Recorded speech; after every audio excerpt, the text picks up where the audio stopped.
Hi. How you It's really doing? bright in here. It is. I'm not a fan. You're not used to it now? What's going on with the lights? I was just so tired this morning. I'm like, oh, let's do a little mixture. A little, I little like mix, this. yeah. A little bit of the fluorescent, a little bit of tungsten. I don't know what any of those words mean. I'm a light guy. I never took Spanish in high school. No, it's not. I took lighting and fixturing in school. Fixturing. Like like where to put them? Yeah. Not like No. This is a sconce. Yeah. And they're very nice. Dude, I'm really tired. And I don't want to be here. I don't want to do mornings anymore. No, I had to take a 5-hour energy today, and I haven't taken one, and I've tried to step away from them because I realized that like 2,000 milligrams of caffeine a day is like, it's going to run my heart out. Like, I think I have the heart of a 63-year-old. You got that Christian Slater heart. You got that monkey heart. Mm-hmm. Yeah, that's what I need. And I had to take one because Griffin, I think, is popping out like 4 teeth on the top right now. Yeah.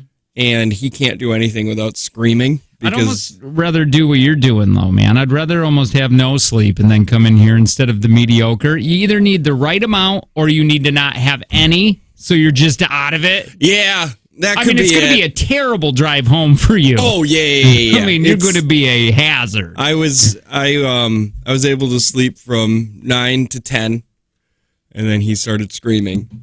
Yeah, I mean, like when you're like, I'll just zombied out. Yeah. And you're then just goofy. I'm just kind of with him. Everything's kind of fun. You're like a little drunk, a little high. Dude, I wish I could do weed. I wish I was good at weed. No, I can't. I puke every time I do it.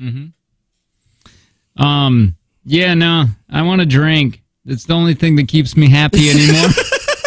It's the only thing that makes me want to do this job. I'll tell you this. If we didn't have this career, that's the saddest statement you could have ever said. Like if you worked at like a Home Depot and you're like, I just want to drink. It's the only thing that makes this job okay. People would be like, are you okay? Well, I just can't get to Beer Friday fast enough. I know. It just won't come. It just won't. You want to know the saddest thing? Let me tell you a sad thing. Tell me that sad thing. Let me tell you a sad thing. You know when you wake up and you're like, oh, today's Wednesday, and then you realize as the morning goes, it's not, and it's sad. We have clock hours Monday, Tuesday, Wednesday, Thursday, Friday on our computer that, we update weekly, and that'll be the day that we correspond our prep with. I was doing Wednesday today. Oh, no. And I was up for like an hour. And I'm like deleting things. I'm like, we talked about that yesterday? That doesn't seem right. And then I realized that I was on Wednesday last week and not Tuesday of today. Oh. And it was just a sad feeling that I had. That is sad. Don't let Big Market know you don't want to do mornings anymore. Nah, he can have them. Yeah. Well, hold on, because I don't want to do his shift. It's like 8 o'clock at night. That's it's late. Does he go until 8? I think so, yeah. Does he? Let's take Chuck's. 10 to noon. We'll probably have to adjust our pay, and I don't want to do that. Ooh, yeah, no, dude, no. all I want to do is talk about what happened. Can I? No. Why? Because Joe specifically said this cannot go on air. Oh, wait, the thing that he said yesterday? Yeah. I don't remember that. Oh, that's I'm glad you're here. First thing he said. Boy, I'm really glad you're here. He was like, shut the door. None of this goes on air. Really? Yeah. Dang it. Why? I don't know. But he said it. And the last time he said it and we ignored it. I get that. I don't want to say anything, but why? Are they trying to hide something? That's the only reason. Why can't our people hear what happened? I think it's because it was a decent-sized mistake done by somebody. But we don't got to say who or what. Well, we can't. It's hard to get into it without saying what the mistake was. Well, I mean, no. I guess we would say what. I guess we just wouldn't say who. Oh, I don't want to be a part of this. No, I'm not going to. I don't want to be a part of it either because I didn't realize that he was so adamant about it. But if he did say this does not go on air, he did. There is a reason why things are getting swept under the rug. And I want to know what this company is hiding. This definitely feels a lot like Russia right now. It does, right? Reporters are being shot in the streets. Well, I just don't like how we got blamed again. It made me feel like we left the office and I was like, wait, I feel bad about that. Like, do you know what I mean? Like, why do I feel bad about that?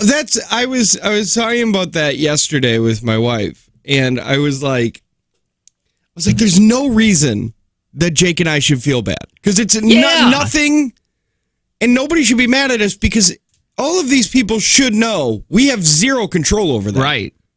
Stuff just comes to us. And then we just, It's like... I hope this doesn't, by the way, sorry to interrupt. No, that's fine. I wasn't going to go anywhere.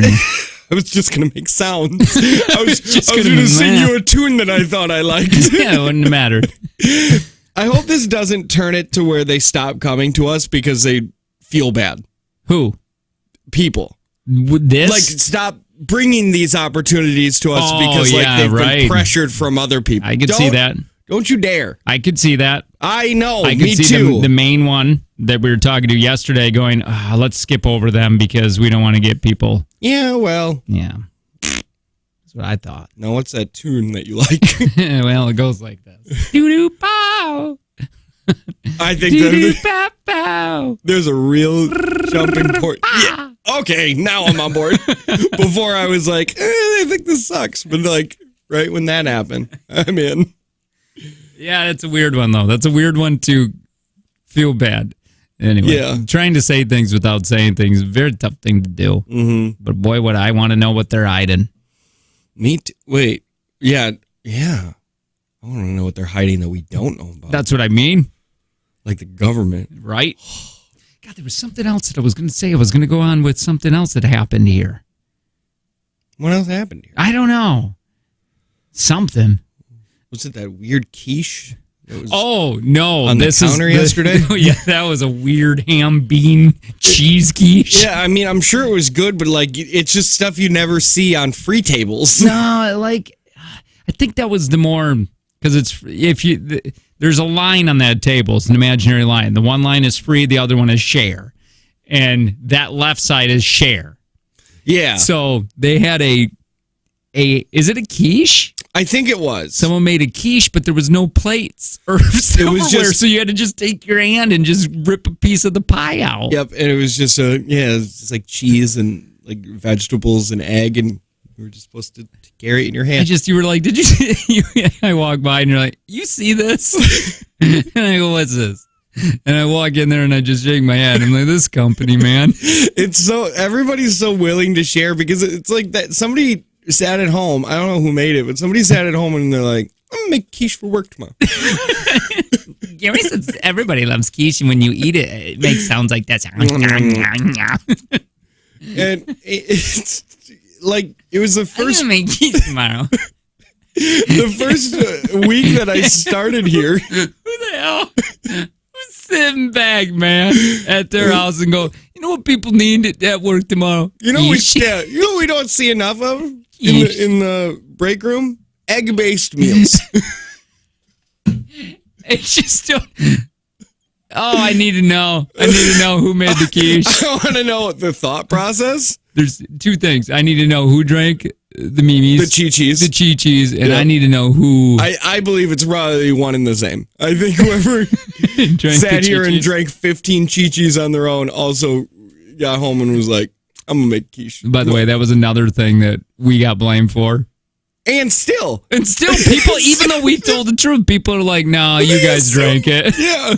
We didn't drink it. No, you did. And that really raises the question of who is doing it, and nobody cares. Nobody wants to know who did it. Nope. They just assume it was us. Even though we've been screaming. I'm going to tell you something.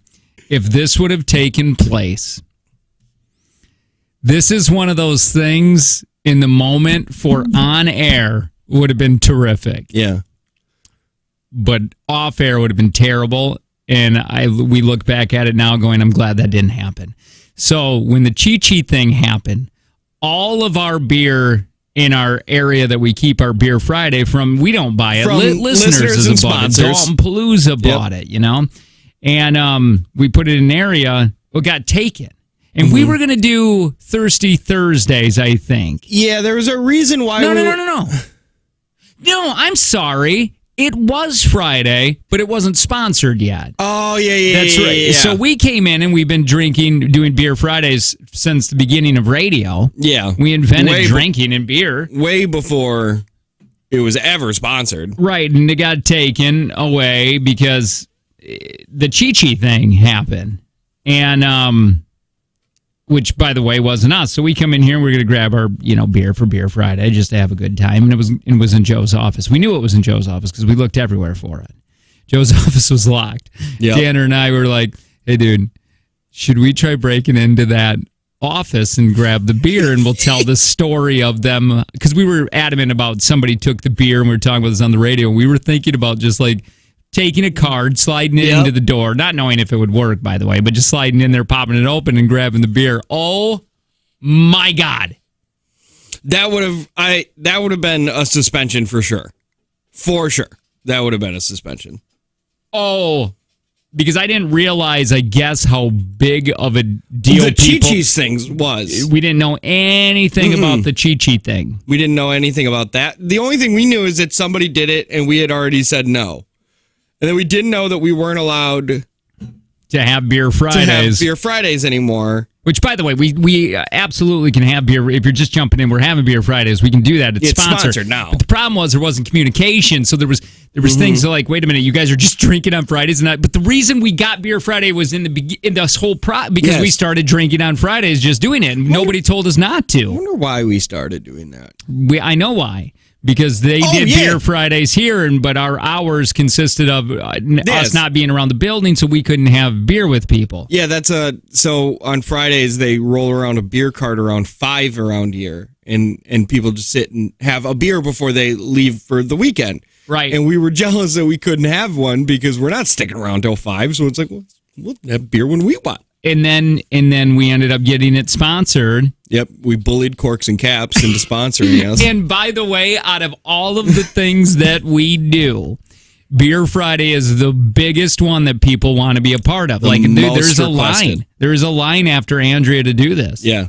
And like I stated, not saying that Andrea is not paying what we love these guys at Grainworks Old and New, but here we are talking about it again. Yep. We're constantly talking about Beer Fridays because until we sober up, Andrea, that's going to be the worst when we sober up, it's going to be the worst endorsement on the planet. I will tell you this, once again, our relationship with beer only works because of the career we have. Yeah, it's true. Put us at Home Depot and do Beer Friday and have us be like, we're talking about Beer Friday. We need it. I can't wait for it. They're trying to cut the lumber for you and stuff. And you're just like, just 3 more days till Beer Friday. What's Beer Friday? Oh, we drink. It's 6 a.m. We drink every Friday. It's 6. 6 to what? To whenever we want to stop. What's it for? Because we're thirsty. Coffee just doesn't hit it that day. Yeah, so do you want these cut into 4-foot sections or 8? It's so true, man. Could you imagine my wife, a dental hygienist? Yeah. And just cleaning teeth and be like, a few more days and I get to have some wine at work. What? Yeah. I need it. Beer Friday. Well, till when? You drink till when? Well, whenever I want. You just stop when? I stop when I can't do this anymore. It's great. Could you imagine? She's just got like a little wine glass with a straw, and she just puts her mask down, like. she's got one of those Camelbacks. What is that? Kool-Aid in there? No, it's a Merlot. It's a Merlot. A bit dry, but you know what? I'm dealing with it. Somebody said, I don't know how this legal. What, Beer Friday? No, somebody said they're 3 weeks free of cigarettes. Oh, yeah. And they're like, thanks to vape pens, these Delta 8 vape pens that I've been doing, but it feels like I'm high all the time. And I'm like, I texted, I was like, Delta 8 is THC. You are high all the time. So this person's quitting cigarettes by just getting high. He's like, I don't know. He's just been high this whole time. He's been high for 3 weeks thinking that he's curbing his nicotine. That's funny. What are Chi-Chis? Yeah, that's exactly what we said. We had to Google that. Yeah, they're little cans of of margarita, like pre-made margarita with alcohol in them, and somebody drank like 10 of them. They come from a Mexican restaurant. Yeah, Hispanics love it. Yeah. It was a. I believe it was a Mexican restaurant. I think so. I think Chi-Chi's. Chi-Chi's was. I remember we used to go when I was younger. We would go to Chi-Chi's in Green Bay, and now they're just. I don't know if they're a restaurant anymore, but they still make like taco shells. Yeah, I don't think they are. I thought a corn Packer cake. Invented it. That doesn't feel right. No, really, dude. No, really. That doesn't sound right. No, let's ask Google. What do you mean? What do you want me to ask Google? Did a Packer make Chi-Chi's? Who invented Chi-Chi's restaurant? That doesn't sound right, does it? It doesn't. Who invented Chi?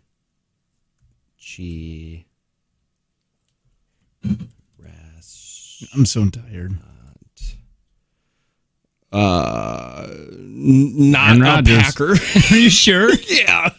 Wait a minute. Wait, hold on. Shut up. Time out. Okay, wait a minute. Created by former Green Bay Packers star Mike McGee and restaurateur Marno McDermott, it launched in 1975. Shut the hell up! See? How did you have this Packers trivia at the ready? I don't know. I knew that. Did you drink the Chi-Chi's?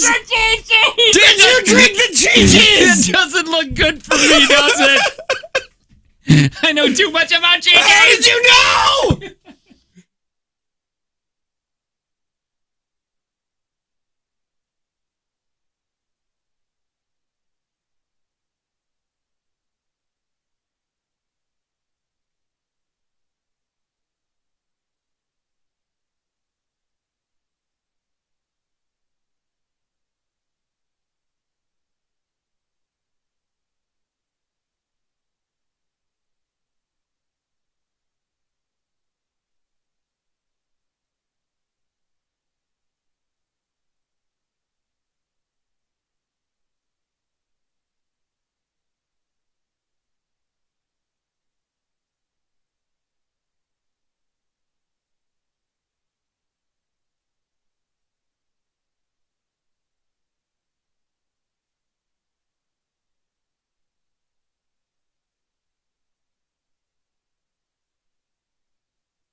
Hey, man. It's the Jake and Tanner Show. What we've been waiting for a very long time is happening today.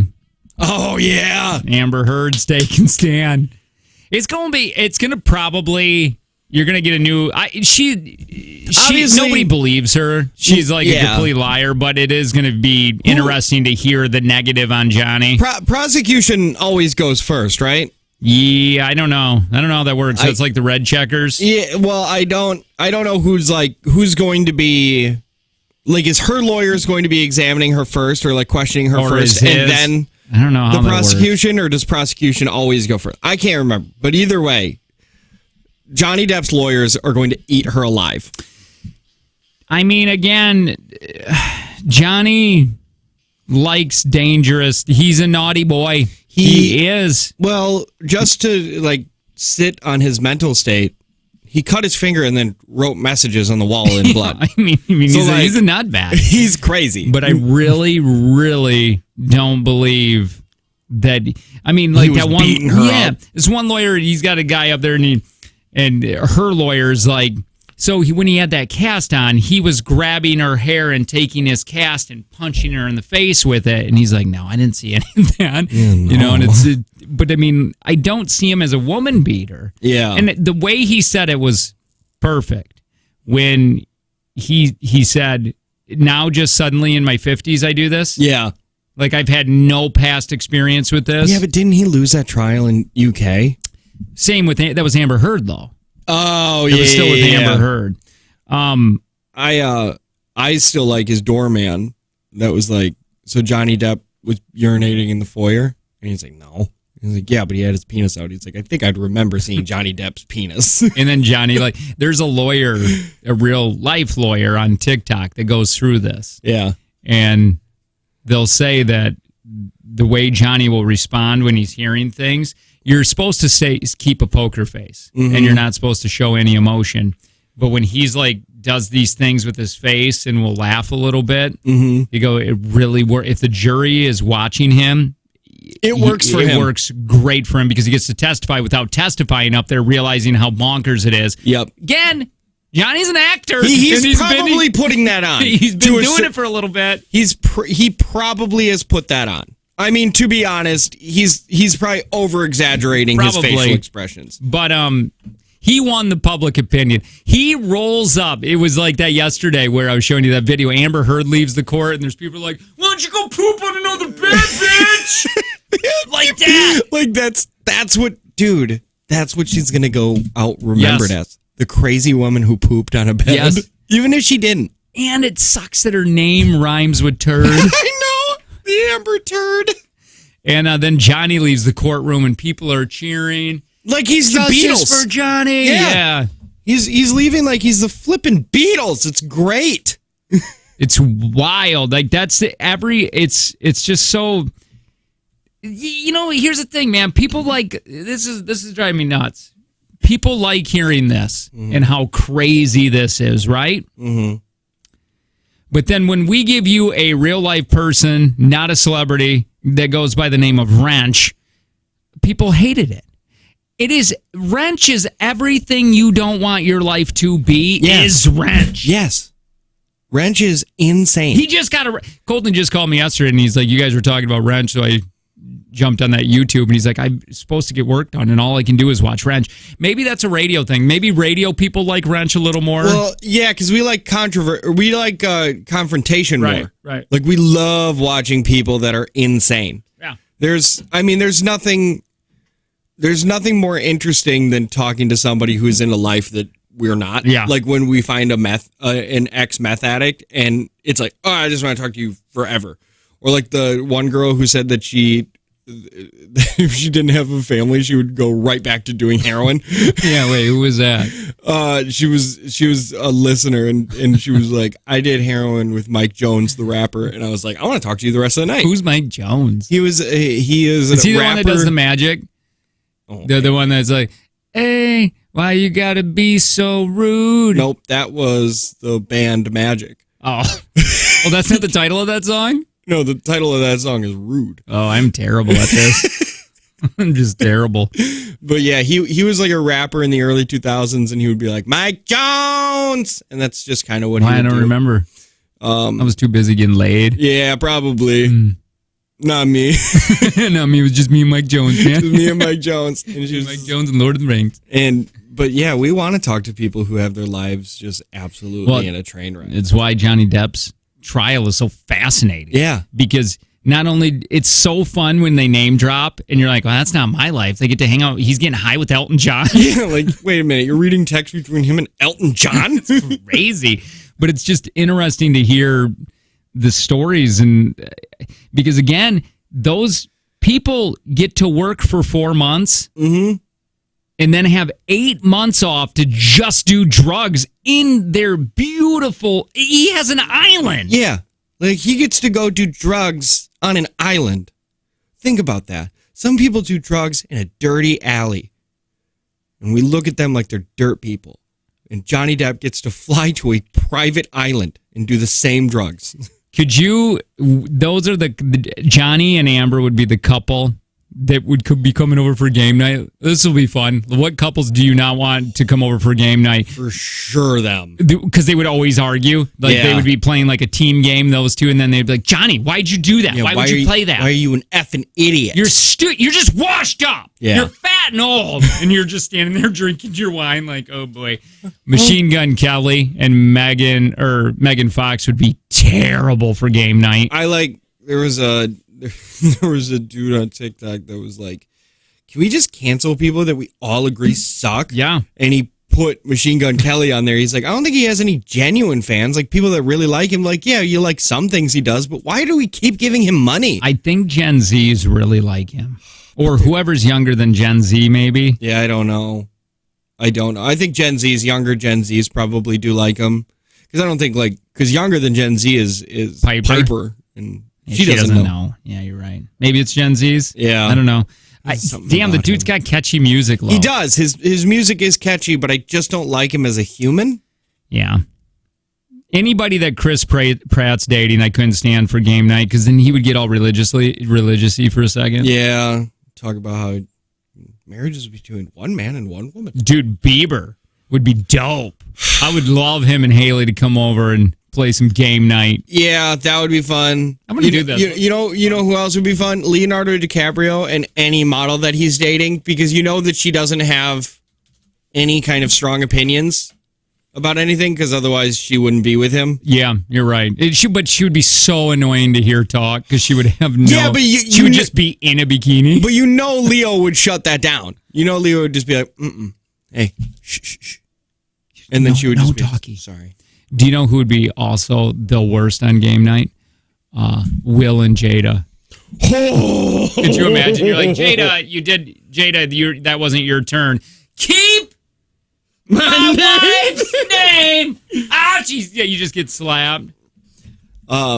You're playing pool with them, and then it's like, Jada, cue ball. And then it's like, oh no!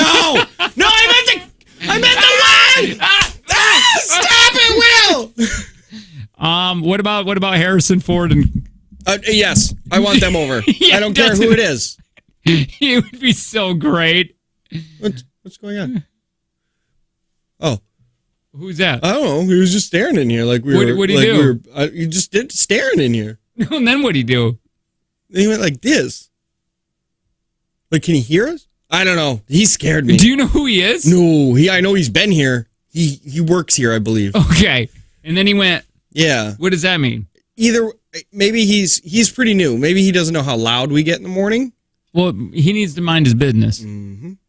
He's looking at us like we're zoo animals. He's still looking at us? No. He walked He's away just now. eating peanuts. He's trying to throw some through the glass. It's like, don't feed us. It says it on the glass. Dude, you know there used to be, back in 1958, human zoos. This is 2 years before the Beatles formed. Not like the freaks, not like the circus freaks. Okay. They would take people from other continents, cultures, and put them in with the monkeys and the apes and make them do stuff. And then us white folk would go there and watch them while we eat peanuts. Wait a minute. Okay, So they would take like people and like they would go and be like, okay, we're gonna take this Chinese couple and then we're gonna put them in a Chinese a Chinese environment. Yes, so And then you get to make go them watch how they do things. how they live in their side of the world.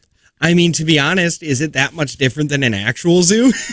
I mean, just people. Yeah, but like if you're paying them, like if somebody came up to us and it was like, we want to put you and your kids in a white person zoo, so you're gonna be like near an Arby's and There's going to be Nutella everywhere. there's gonna be a lot of boots. Nutella, and then you're gonna be doing a lot of drawing with chalk. And then NASCAR. There's going to be NASCAR behind you. And it's like, we're gonna pay you like $200 a day, and be like, yeah, I will sit. Yeah, I mean, there I guess like we're paying crazy. them. Yeah. We had to do that. That was a weird remote. They put us in behind beer at a festival. Remember that? They caged us in a beer. Oh yeah. The beer dungeon, and it didn't work. It didn't work. They were supposed to get everybody go buy beer that was on sale, and then every time you buy beer, we get to get out of it. Yeah, they would literally be deconstructing The dungeon. The dungeon, but like when we got there, the dungeon was only like 3 feet tall, so we were like sitting on the edge. Yeah, like I thought it was going to be like a dome, Like a dome. you were in there, so it was like Yes. people could peek through to see what it was. I thought that would be fun, but yeah, you're right. They only stacked it like two cases high, so it just looked like we were behind something waiting in line. Yeah, it was a tripping hazard. Yeah, I remember going, this is ridiculous. Yeah. I think we had an idea too about the zoo. If we ever went to the Brown County Zoo, they put us in one of the empty exhibits and tell us that you can go see Jake and Tanner at the zoo, and then you and I are just throwing poop at each other. Yeah. Just crazy things, acting like chimpanzees and getting mad, showing our teeth. You know who would be fun? Fictional character game night would be the two gay guys on Modern Family? Yes. Yeah. How fun would that be? Or Phil and Claire, honestly. Phil is an absolute riot. Yeah, he would be fun. Almost, there's not really anybody on that show that I don't like. I wouldn't want Ryan Reynolds over. No, because you know that he would kind of do his Ryan Reynolds thing. Here's why I don't think I would like him over, is because I do genuinely believe that he's a likable person, and I don't want to compete with that. Yeah, I don't know about that as much as I'm so oversaturated with Ryan Reynolds. But like, what if you saw him and then his personality shifted and you really liked it, and then you hated it because it's like, just be your real self, Ryan. Stop being this character. You find out that he hates the character that he's created, but everybody wants it. What about Dax Shepard? And they would be fun. They would be fun. He's sober now, so that would suck. But she's not. She's not, and she's pretty open about it. She's like, I like doing drugs. What about the Spider-Man guy? Tom Holland and Zendaya? Yeah. I don't want Zendaya, but Tom Holland would be Kurt Russell. I want Kurt Russell over. Kurt Russell and Just Goldie Kurt Hawn. Russell. Oh, not. No, I don't care. Yeah, screw Goldie Hawn. She can go park the car. I'm sorry. What? Can you type? Do you know can you type in Sarah Paulson really quick? Okay, yeah. Do you know who that is? 100%, I do. Do you know who she's dating? She's like dating the oldest woman on the planet, right? I am just finding this out. Yeah, she's dating a woman who's 32 years older than her. And she's 47. So she's dating a 79-year-old. She's dating an 80-year-old. Yeah. No. Sarah Paulson and Holland Taylor have been dating since 2015 when they reconnected on Twitter 10 years after first meeting each other. The couple's infamous 32-year age gap has done nothing to stop their romance. Paulson once commented on their age difference. If my life choices had to be predicted based on what was expected of me from a community on either side, that's going to make me feel really straitjacketed, and I don't want to feel that. I am so confused. I need to talk to a therapist. I see. This is so bizarre to me. A lesbian relationship that is 32, which is fine, but which is 32-year age gap. Yeah, it is odd. That's really odd. It is. I guess it strikes me so funny because you would see it with Like a man guys, and a woman. like an 80-year-old dating a 30-year-old or whatever. But this is so bizarre. Yeah, it's definitely It's definitely like a first. Like, you don't see this very often. And maybe we will now that it's a little bit more acceptable to have openly gay relationships, but... Yeah, but like that's a weird one. That's a weird age gap. Yeah, what is her partner's name? Holland Taylor. Holland Taylor? Yeah. Yeah, she is old. I really feel like Victoria and David Beckham would be boring. Yeah, I bet you they suck. They wouldn't be fun. They would want to play like Battleship. No, that's too exciting for them. They would want to play like Uno. What's a boring game? Like what's a really like dude. They bring 2 different decks of cards and play solitaire on their own. Yeah, like that. Cribbage. Yeah. Or what's that one? Canton or whatever where you like make corn and stuff. Settlers of Catan. Settlers of Catan. Yes. Like, do you guys want to play Risk? And be like, ooh, I don't like politics. Risk. Dude, if they brought over Risk. Oh, it's like 14 hours. Or like Monopoly. Oh. I couldn't stand Chrissy Teigen. I used to like her, and then her personality got really old. Oh my God. Hello 2003. Enrique Iglesias and Anna Kournikova. Anybody. Yeah, I'd hang out with them. Just so I could just sit there and wonder over Enrique. Anna Kournikova's really pretty, too. Yeah, but even next to Enrique? Yeah, I think so. Who do you think's prettier? Enrique. And Anna, and what's her name? Anna Kournikova. She was I think a tennis player. Emily Blunt and John Krasinski would be fun. That would be. But I do feel like they would judge me on my trim, that it's not done yet. I don't think John would have in the beginning, but I think he's gotten to the point now where he's been so fancy and he hangs out with fancy people. Yeah, the British. Yeah. I'm having a hard... Kim Jong-un would be terrible. That would probably suck. You let him win. Yeah, he wins. He wins no matter what. And he invented the game. Yep. You let him win Monopoly. You think he would... All the spaces are just go to jail. Dude, you remember that one guy that got caught like 2013 or whatever for stealing that poster in that hotel? Oh, well, you're an American and you went to North Korea and you were acting like an American. Guess what? You get thrown in jail. Well, he got thrown in jail and stealing his prison time. Yeah. He got 15 years hard labor for stealing a poster. Yeah. Then we made a deal. I think Trump made the deal to come on back. He came back all brain damaged in a coma, and they're like, he got a disease. He fell. He fell and got a disease. And then the doctors are like, no, he got the S kicked out of him. Mm-hmm. So what happened is he was coming back. He was probably not mentally damaged when he went hard there. labor. Yeah. I would say not in the hard labor, but I say right when they made the deal, they're like, he's not going back there. He's not going to. This dude's not going to talk about what it was like. 3 weeks, and like he came back to the United States and then died like 3 days later or something. Yeah, it's not a terrible place. Not a vacation spot. Kevin Hart would be the worst texter. Kevin Hart would suck. Oh, it'd be terrible.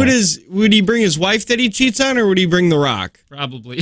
I couldn't take. I'd rather have The Rock than Kevin Hart. I would definitely rather have The Rock than Kevin Hart. Jack Black, I think, would be fun, but also exhausting. Kelly Ripa would be the worst. Yeah, Ryan Seacrest and whatever he's slamming into would be that would suck. Matthew McConaughey would be too philosophical, or whatever that word is. Yeah, said like bagel and philosophical. There you go. I didn't even know what you were trying to say either. I just watched all of a compilation of Best of Rust from the first season of True Detective. So good. That might have been the best character ever written. Would you want game night? We're talking celebrity game night. Would you want Tom Brady over? He wouldn't drink.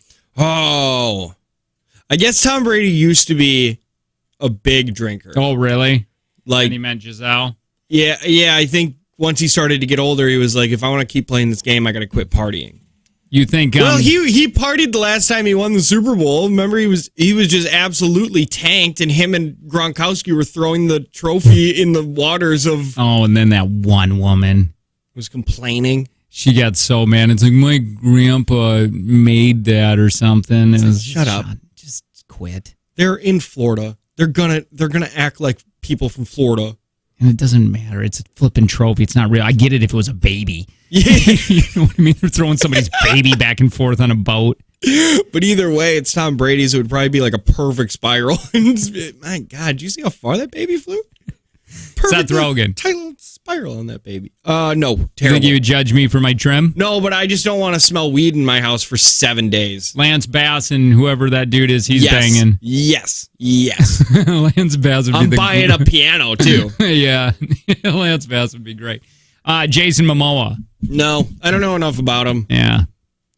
Amelia Clark. Yeah, she would be fun. Because I don't think she would judge me on my trim either. I don't think so either. I think she's pretty down to earth. Seen her boobs. Who hasn't? Yeah. Yeah. I'm seeing them right now.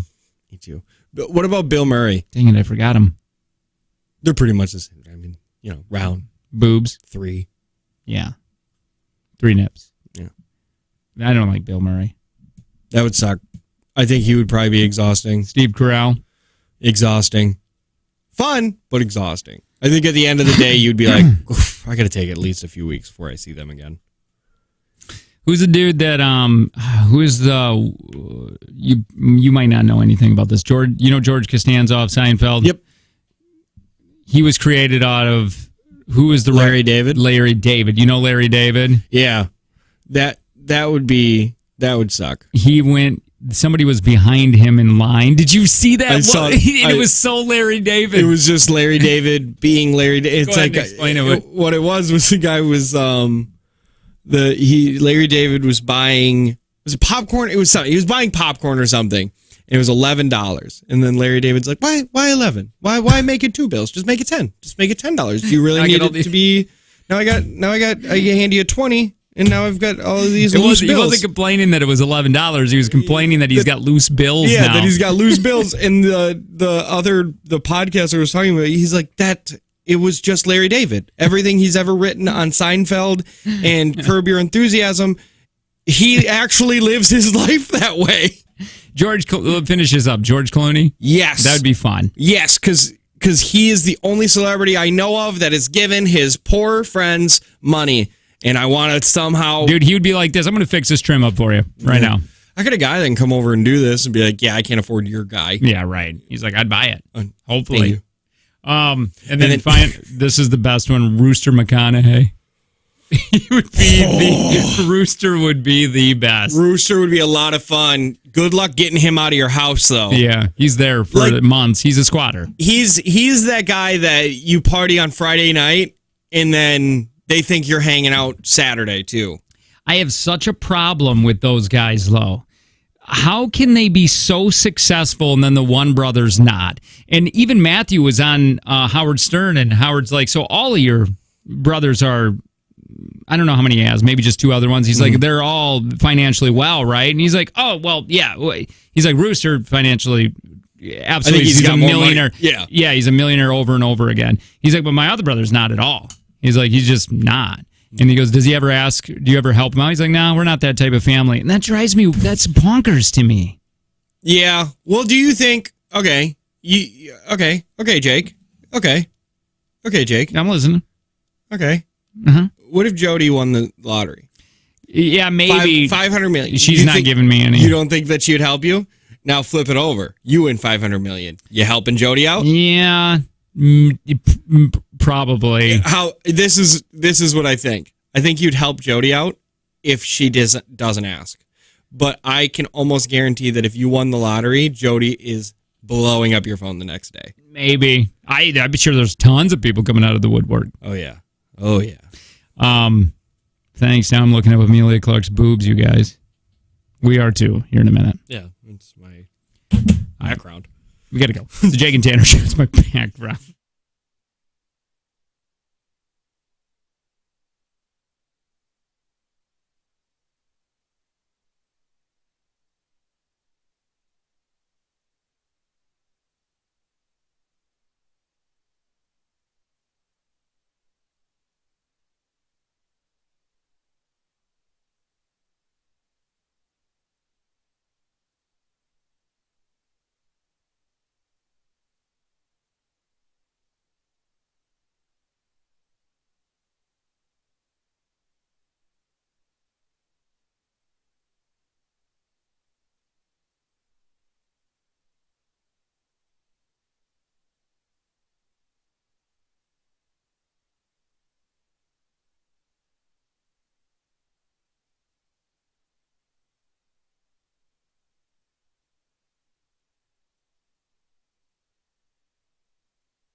What? I just can't get over that dude that's just smoking that Delta 8 to curb his nicotine.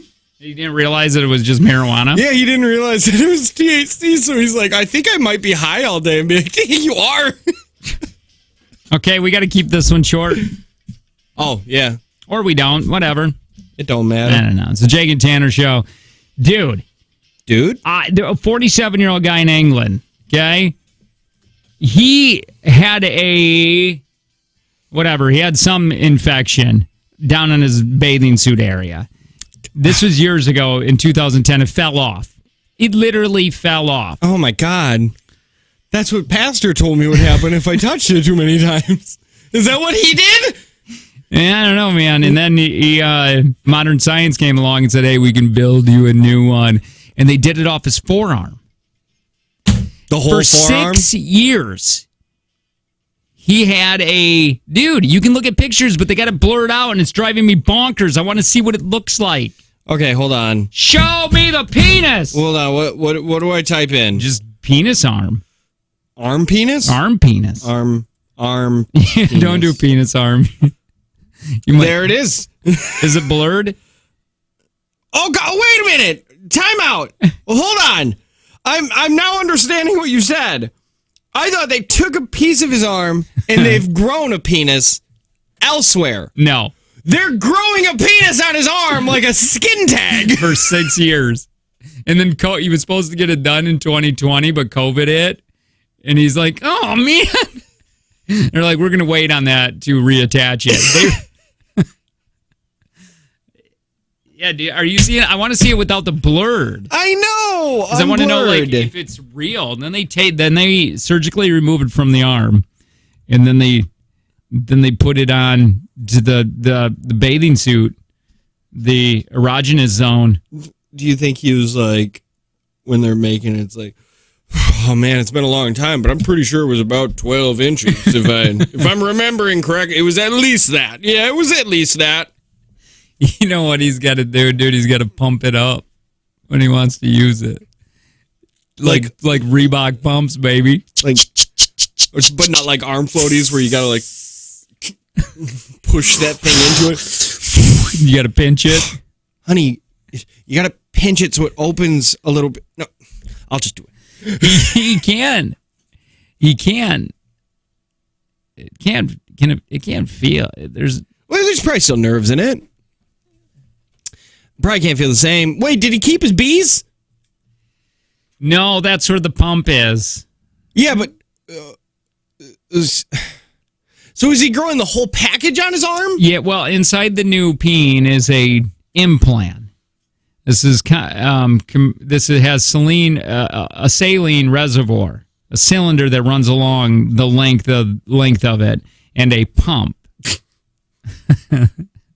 The implant allows users to pump, and then the fluid that is kept in the reservoir into a cylinder. Once fully pumped, it'll be well enough to use for tickle time. I found it. You found it without the blur? Yeah. Okay, penises are nasty, but what? Okay, I'm coming over. Ew, so weird. Is it on his arm? Yeah. Oh! Wow, that looks great!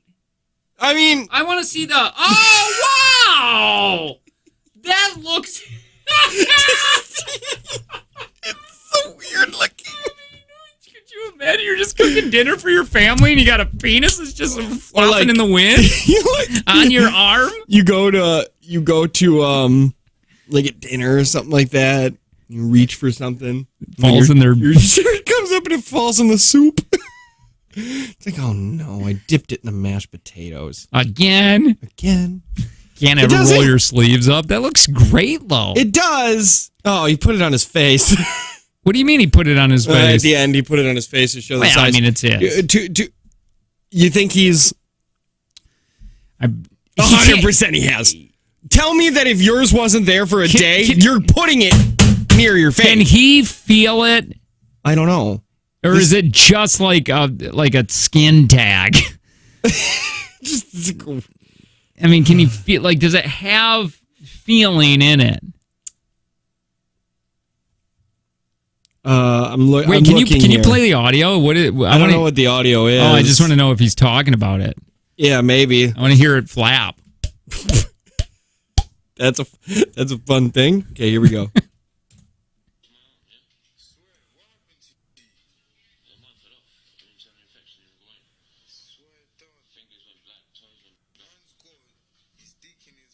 Right. Yeah. All right. Can't even understand. It could be a different language. Yeah, I can't tell if that was Irish or a different language. There's a documentary. It's got to just be for show. It can't be functional, right? Well, right. You got to pump it up. But like, it can't be like maybe you can't feel it. You probably can't. That's feel what it. I'm thinking. But then again, why have? Well, I guess is he going to be able to pee out of it? Probably not. This dude's got to have a bag on his side, right? No. Let me read a little bit more here. A man has opened up the happiness of having his peen reattached. Okay? It's been on his arm for 6 years. He said it fell off in the toilet. 47-year-old discussed this, and it's a new documentary which is set to air. It was a 9-hour operation. The first thing I did was look down, and I was like, oh, my days. This got it. This one. He went into gush. I feel like a real man again. Oh, so it did happen. They put it on now. Doctors built him a new 6-inch, which was originally due to be attached between his legs in 2015, but lack of oxygen in his blood meant initially had to be grafted to his arm. Could you imagine? The doctor says, listen, we can do this. Yeah. Well, like, here's the thing. They probably knocked him out, and he was like, okay, I'm finally getting my wiener back. And then they knock him out, and then he wakes up, and he looks down, and he's like, wait a minute, that's the same. Wait, why is my arm bandaged? And the doctor's like, okay, so listen. Listen, so you didn't have a lot of oxygen in your blood, right? And we said that you needed that, so, we just put it on your arm. You put it where? It's better than your face. The other guy wanted to do it on your face. Yeah. Ricky over there was like, put it on his forehead. And I was like, no, let's put it on his arm. And it's like, why couldn't you put it like on my stomach or something so I could hide it easily with shirts and be like, you know what, that would have been a great idea. Where were you during this whole thing? Okay, let me see here. We might why are they able to attach it to his arm but not his downstairs? Oh, he's showing it. You want to see my little friend, he said. There's Jimmy. Oh, he named it Jimmy. He'd been living with for 6 years he's had this thing.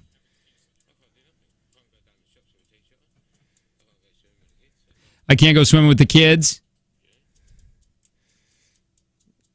Yeah, he had a blood infection and spread to his groin. Why? Why did that? What a dumb infection. Why go right to the groin? Yeah, I don't know, man. This is either proof that God doesn't exist or proof that he does exist and he's just kind of a jerk.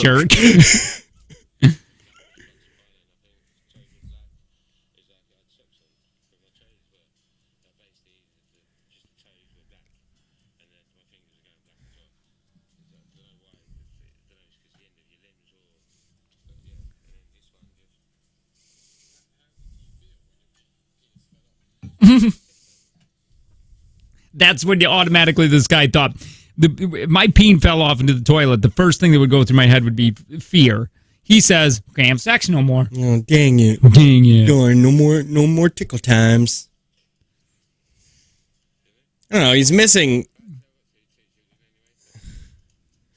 like all of his teeth. It's not like people were lining up at the door to sleep with him. Yes, Ryan.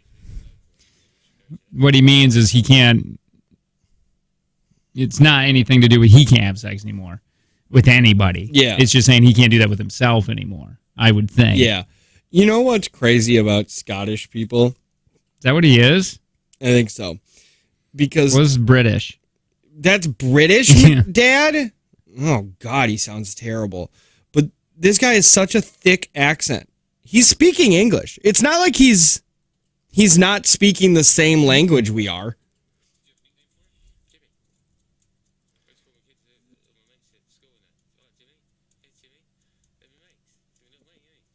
Oh, my God. Too weird. These people suck. Yeah. Anyway, all I was just trying to figure out is if this thing still worked. Yeah. Probably not. Do you think Pornhub has already reached out to him? Oh, yeah. We want you. We will film you doing it. We'll bring you the hottest porn star we have. Oh, well, here, if it was just on your arm, he could have made. If OnlyFans was big back then, you know how much money he could have made on OnlyFans. That's true. Dipping it everywhere, anywhere you want it, because people have food fetishes. Bring up some mashed taters, dip it in the mashed taters. Dip, slap, slap, slap. You can clap with just one arm.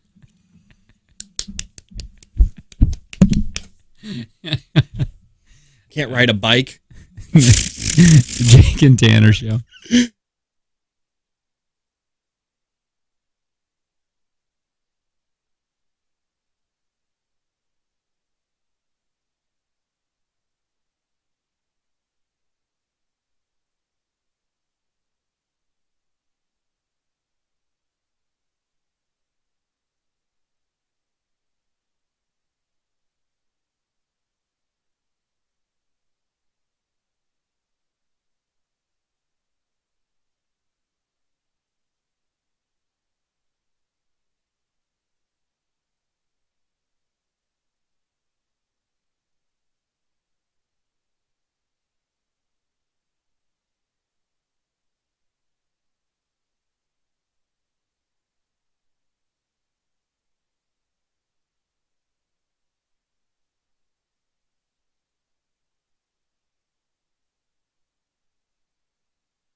Viper got a red slip yesterday.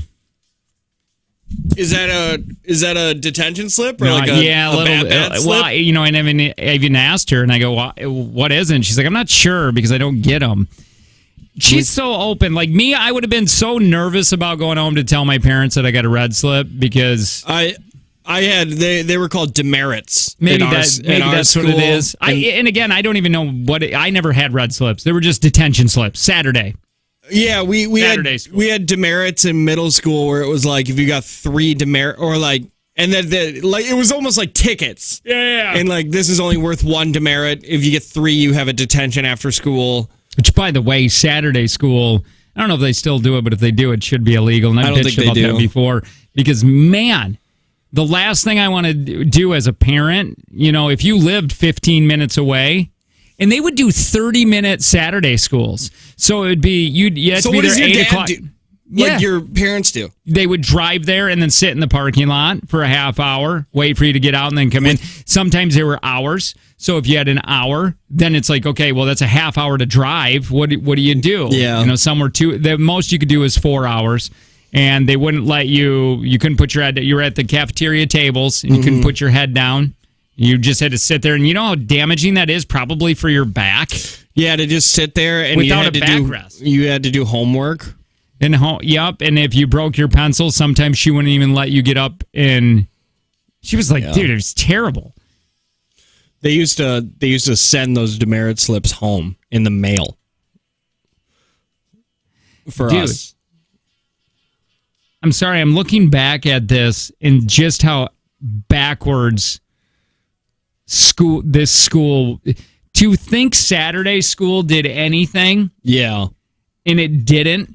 I mean, I remember sitting there and just waiting for because at one point, can you do homework for 4 hours? Yeah, No. not really. And then do you want to read a book for 4 hours? That's a long time to read a book. Yeah, not at that age. Not at that age, not You at know, that comfort. You're sitting at a table. I mean, damn, as a parent now, give me Saturday detention now. I could get some stuff done. Yeah, but what? You got to sit at a picnic table. I guess if I'm not allowed if I don't have to have if I'm not allowed to have my phone or anything. And think about a picnic table. And then there was no phones back then. Yeah. You know what I mean? And you couldn't play games. It wasn't like you could bring in a Game Boy or anything like that. How ridiculous. Yeah, that's crazy. Man, they And think, I'm sorry, 4 hours. back in like the 90s, it probably ended towards the late or the early 2000s, like 2002 and stuff.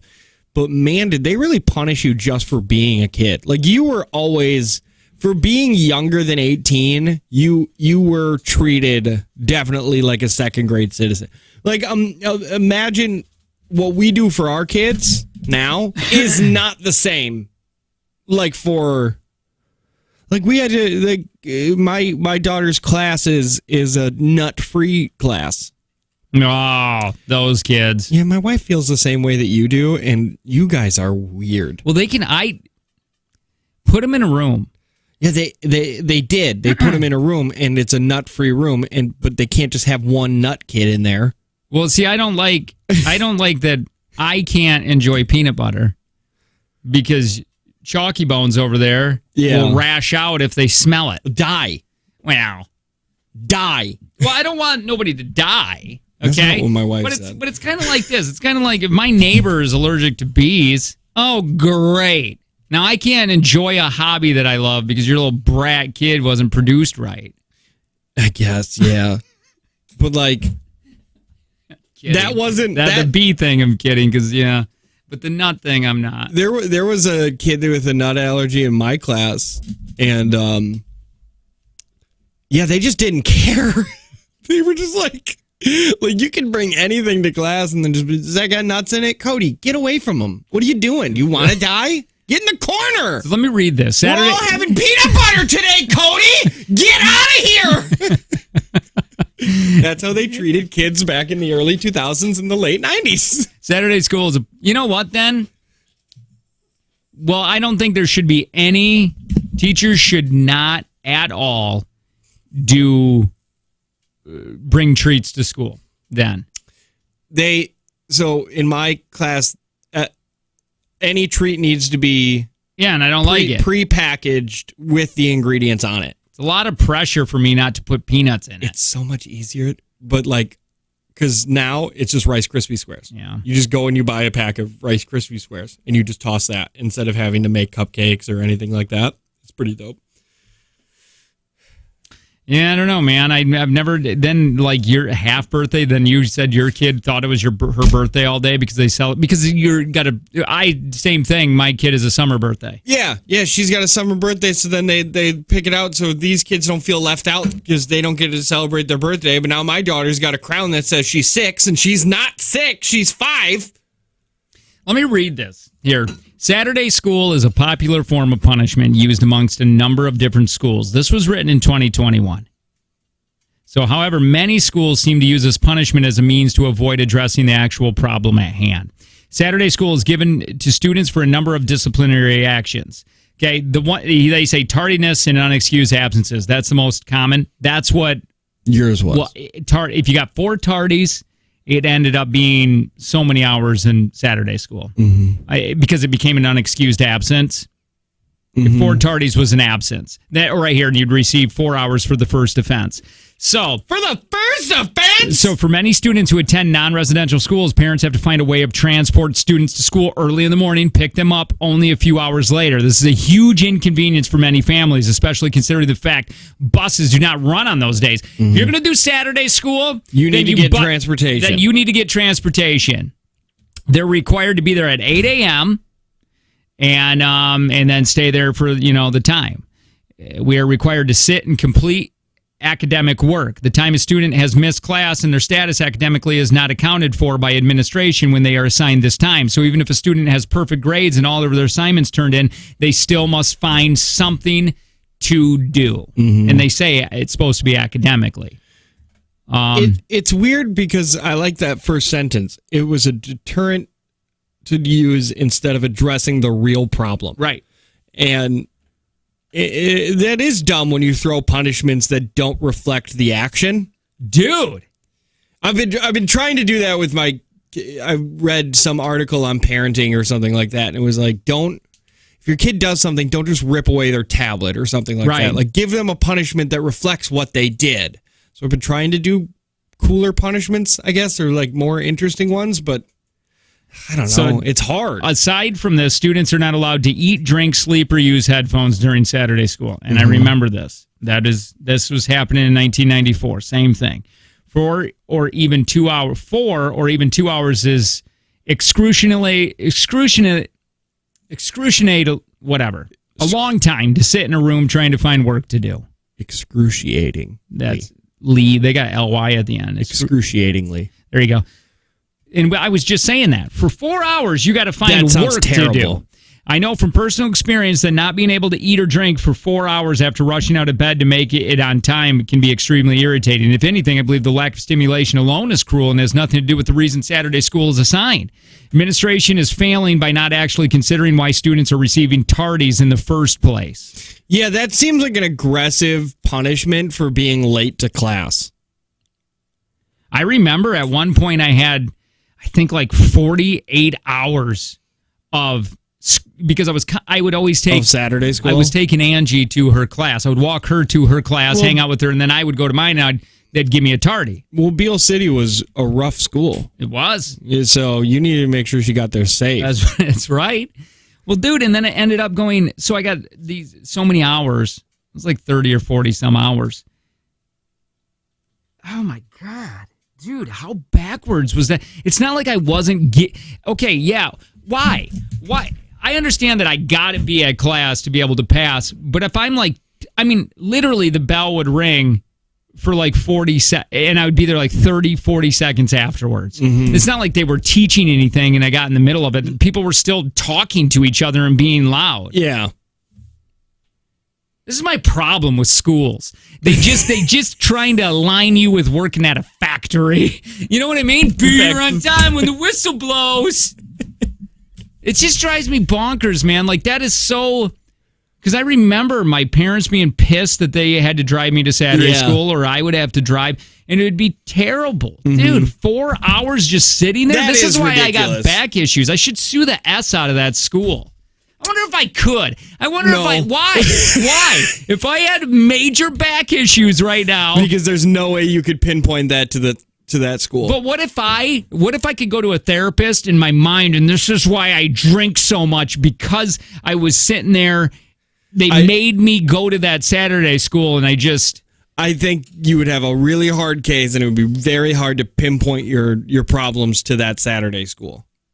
But I'll take your case. Teacher's perspective here. Can you be late to work that many times? See? See, I said schools are Yeah, but teaching it's- you to get to factory No, work. not just For- factories, because Well, any job, you can't really be late all the time. we can. Yeah, that's true. But then, not every job we have, or not So every is that- job is like ours. We drink here. So is that what you're doing, teacher? Is that what you're doing? Is that who is this? Wait, whatever that. I want to get that number. Is that what you're doing when you give tardies? You're like, I'm teaching you to get to work on time. No, you're just being a B or a D. That's what Yeah. you're being. You're having a little bit of a power trip, and you're mad at your life at home, so you're taking it Oh out my at God. kids. I am. I'm serious. I'm serious about this, man. I really am. I love your enthusiasm for things, but then you take them so far. It's so hard to agree with you. Well, I mean that teacher isn't. You're telling me you give out tardies because you want them to get it to work on Well, time. Shut up. I doubt it. I don't think it's like I'm making sure that you're on work on time. I think it's just like you got to follow the rules because kids, you can't leave kids up to their own willing or like to their own devices or they'll be the worst. Yeah, and I understand. I do They understand do what need you're saying some there. sort of structure. Okay. But, and again, it's, what's the cutoff? If I say no tardies, well, can I just show up 10 minutes late? I think that's getting to an extreme, but I'm just saying, like, but this is why, okay, I was late. It's not like I was out back smoking cigarettes or doing drugs. I was not late a lot of times. And then I would get punished to do Saturday school. For Saturday school is aggressive. See, that's what I'm saying. This is where I am low on this. So being at school, I would get punished to be at school, and in turn made me hate school and teachers and authority. Yep. It made me not want to be there because teachers like that go, I want to give tardies so they know what to do at work. Yeah, it's And you know what? That one great teacher came up to me and I was griping about him, or not him, about getting these tardies in Saturday school. And he's like, why are you doing this? He asked, why are the tardiness happening? Yeah. And I'm like, well, I walk my girlfriend Angie to class every day. And he goes, you think you're gonna marry her? Like I've heard that. And I'm like, probably. And he goes, well, maybe Saturday school is worth it for her then. And I was like, that's so cool. And I did end up marrying her. Yeah, but that was a good example. There's always like 2 or 3 teachers in every school that seem that they actually really take pride in what they do. right. And that was probably one of them. Yeah, I think he got fired for touching kids, but he was, but he gave me that piece of advice. Holy hell. You gotta lead with that, man. You can't make us all be like, man, that teacher was really good. What a great teacher. And then you're like, yeah, well, he diddles kids, so it's like, well, thanks. And you said probably should never be in front of touch kids.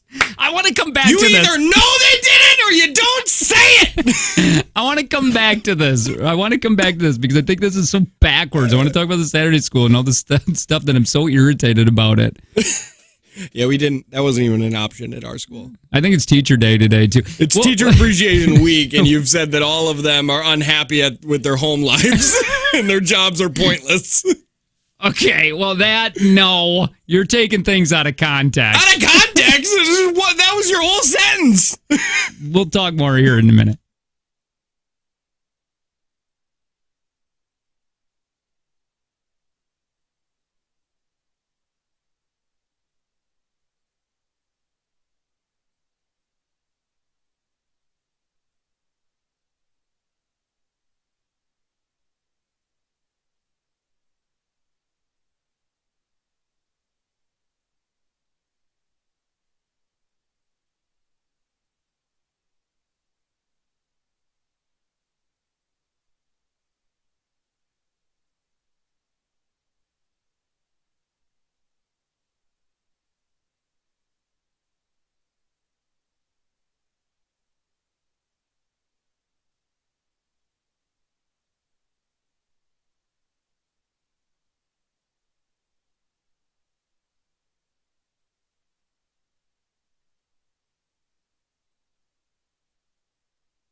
Administration is failing by not actually considering why students are receiving tardies in the first place. This is where we were kind of leaving off of last segment. We got off. I'll tell you why Piper ended up getting her red slip here in a second. This is how this went down. I swear to God, if it's tardies from bringing that Evan to class, I hope. Oh, dang it! I wanted it to be, because then you could have been like, "Are you going to marry him?" And then she'd be like, "Maybe," and then you'd be like, "Well, then it's worth it." Like you could have done what that diddler did.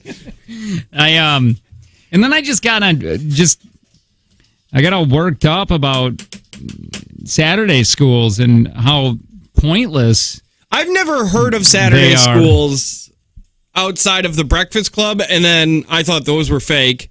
And then when you said that you used to have to do it. Otherwise, my school, and I'm pretty sure all of the surrounding schools, did not have a Saturday. And then we had Gornicke she was getting, I think she ended up getting $50 an hour or something to do it. And so she no wonder why they pushed it then. Yeah. But she was a drill sergeant, man. She was mean, and she went in. I remember a kid's pencil broke, and she's like, he's like, "Hey, can I sharpen my pencil?" And she goes, "Nope." And she's like, "Well, what am I going to do? What do I do now? I can't even do the work." And you'd have to try to find hobbies, but you couldn't do any. It had to be paper and pencil. Mm-hmm. Like, so if you were into making wicker baskets, you can't bring that in. Yeah, you better hope that you're into drawing.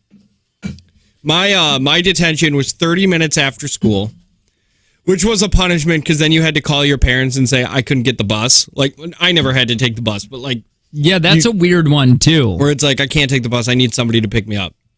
So that sucks. And then what it basically is doing is you're getting punished at school, and then it's forcing you to get punished at home too, because now you're going to get 2 punishments for it. But every now and then, like the gym teacher, he would sit there and he didn't care what you were doing. Like, you could pull out your phone if you wanted to. I mean, granted, all we had was Razor phones, so you couldn't do anything. But some would walk around, and if you weren't doing legitimate homework, they would be like, "Hey, put it away." So, like, you couldn't even doodle. 4 hours sitting at a picnic table in a cafeteria. That sounds terrible. Now, this is 90s. Yeah, so once again, time. they hated you just for being young. So what if, okay, so I don't know what this is referring to. So what if the kids are skipping to hang out with friends? What's the right consequences? There's only so much we can do. Are you saying for like tardies and unexcused absences? If the kids are skipping class to hang out with friends, I guess that's not your problem anymore. Do you know what I mean? Like, what like, you got to do something about that. Well, maybe that's the parents. You know what I mean? Like, yeah, but like when you drop your kid off at school, I think you expect, like, okay, well, they have to respect their authority there, and also if they're not acting right, you got to do something about it. Because do you know how much it would suck if, like, you got called and just be like, "Hey, you got to talk to your kid because they're not listening to me right now." And it's like, I don't know, give them a detention, do something. See, and I guess I'm looking at it as for me, I wasn't it wasn't bad. I didn't care for school, but it's not. It would be terrible to deal with the students that absolutely hate being there, and their job is giving you a hard time. My job wasn't giving teachers a difficult time. Yeah, and that's what I think this article is getting at, is look at why they're getting the tardy. Like, oh, you gave them a tardy. Well, what were they doing? It's like, oh, they're just hanging out in the hallway and they didn't. It's like, okay, well, you can't do that. Be here.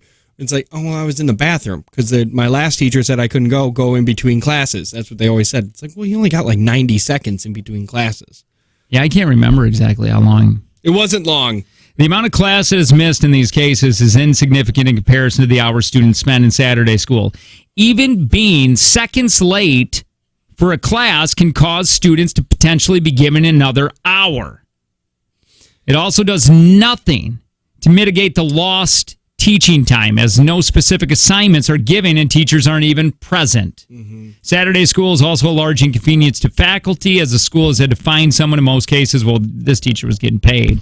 And instead of handing out Saturday school, administration should find a new way to aid in reducing tardiness and unexcused absences. They should find a different, more positive method, focusing on how to reduce tardiness instead of having to implement Saturday school, which only seems to cause more problems. Yeah. Which I think is everybody can agree on that. It's backwards. It's better to figure out to reduce the amount of tardies than to just make the tardy the punishment more severe. But that's everything. I mean, if you think about it, that's everything. It's either you treat the problem or you just hand out severe punishments. That's a public school system for you, buddy. Yeah. Nah, they don't care. They don't care at all. Yeah, private school, that would suck because, like, how do you punish those private school kids? You can't because their parents give money. Yeah. And it's like, oh, well, my dad's the biggest donor in this school. I'll just have you fired. Okay, mister. So I get an email that says, hey, Piper was, what did it say? I'll just, whatever, what I remember. Just like a sentence that Piper was she was on her Google Chromebook with another student, not doing what they were supposed to be doing in class. Okay. Okay. And I am not a parent that looks at Piper as an angel, that she can do nothing wrong. I'm not that type of parent that goes, that's like, all of a sudden I'm angry. My kid doesn't deserve this. Okay. But I will say this.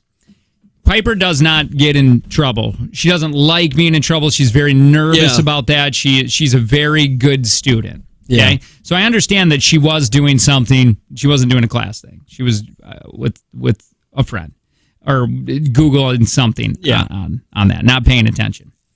So she gets a red slip. So she has to do a 15 minutes in between something with class. I don't even know how it works. Here's my thing. I don't even know who this teacher is. Now I am the dad. I don't know a lot of these teachers, okay? And I don't pay attention, but I've never heard of this guy. Okay. And in my head, I go, out of all of this year of school, this is the first time I hear something like this. You best, let me just find it really quick, okay? Yeah, like what was she looking up?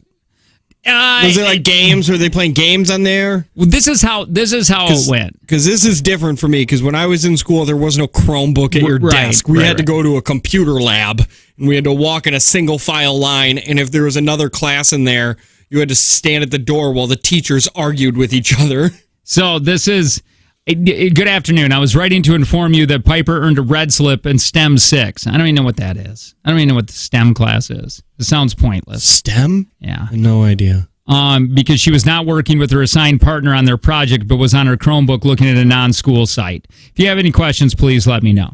Okay? So that's what it was. Now, in my head, I go, you best next week tell me something positive then. You can't just sit here and give a negative without a positive. What has she been doing all year long? Has she been a joy in class or does she give you hell all the time? Give me something a little bit more than that because I don't care about your email. I literally don't care.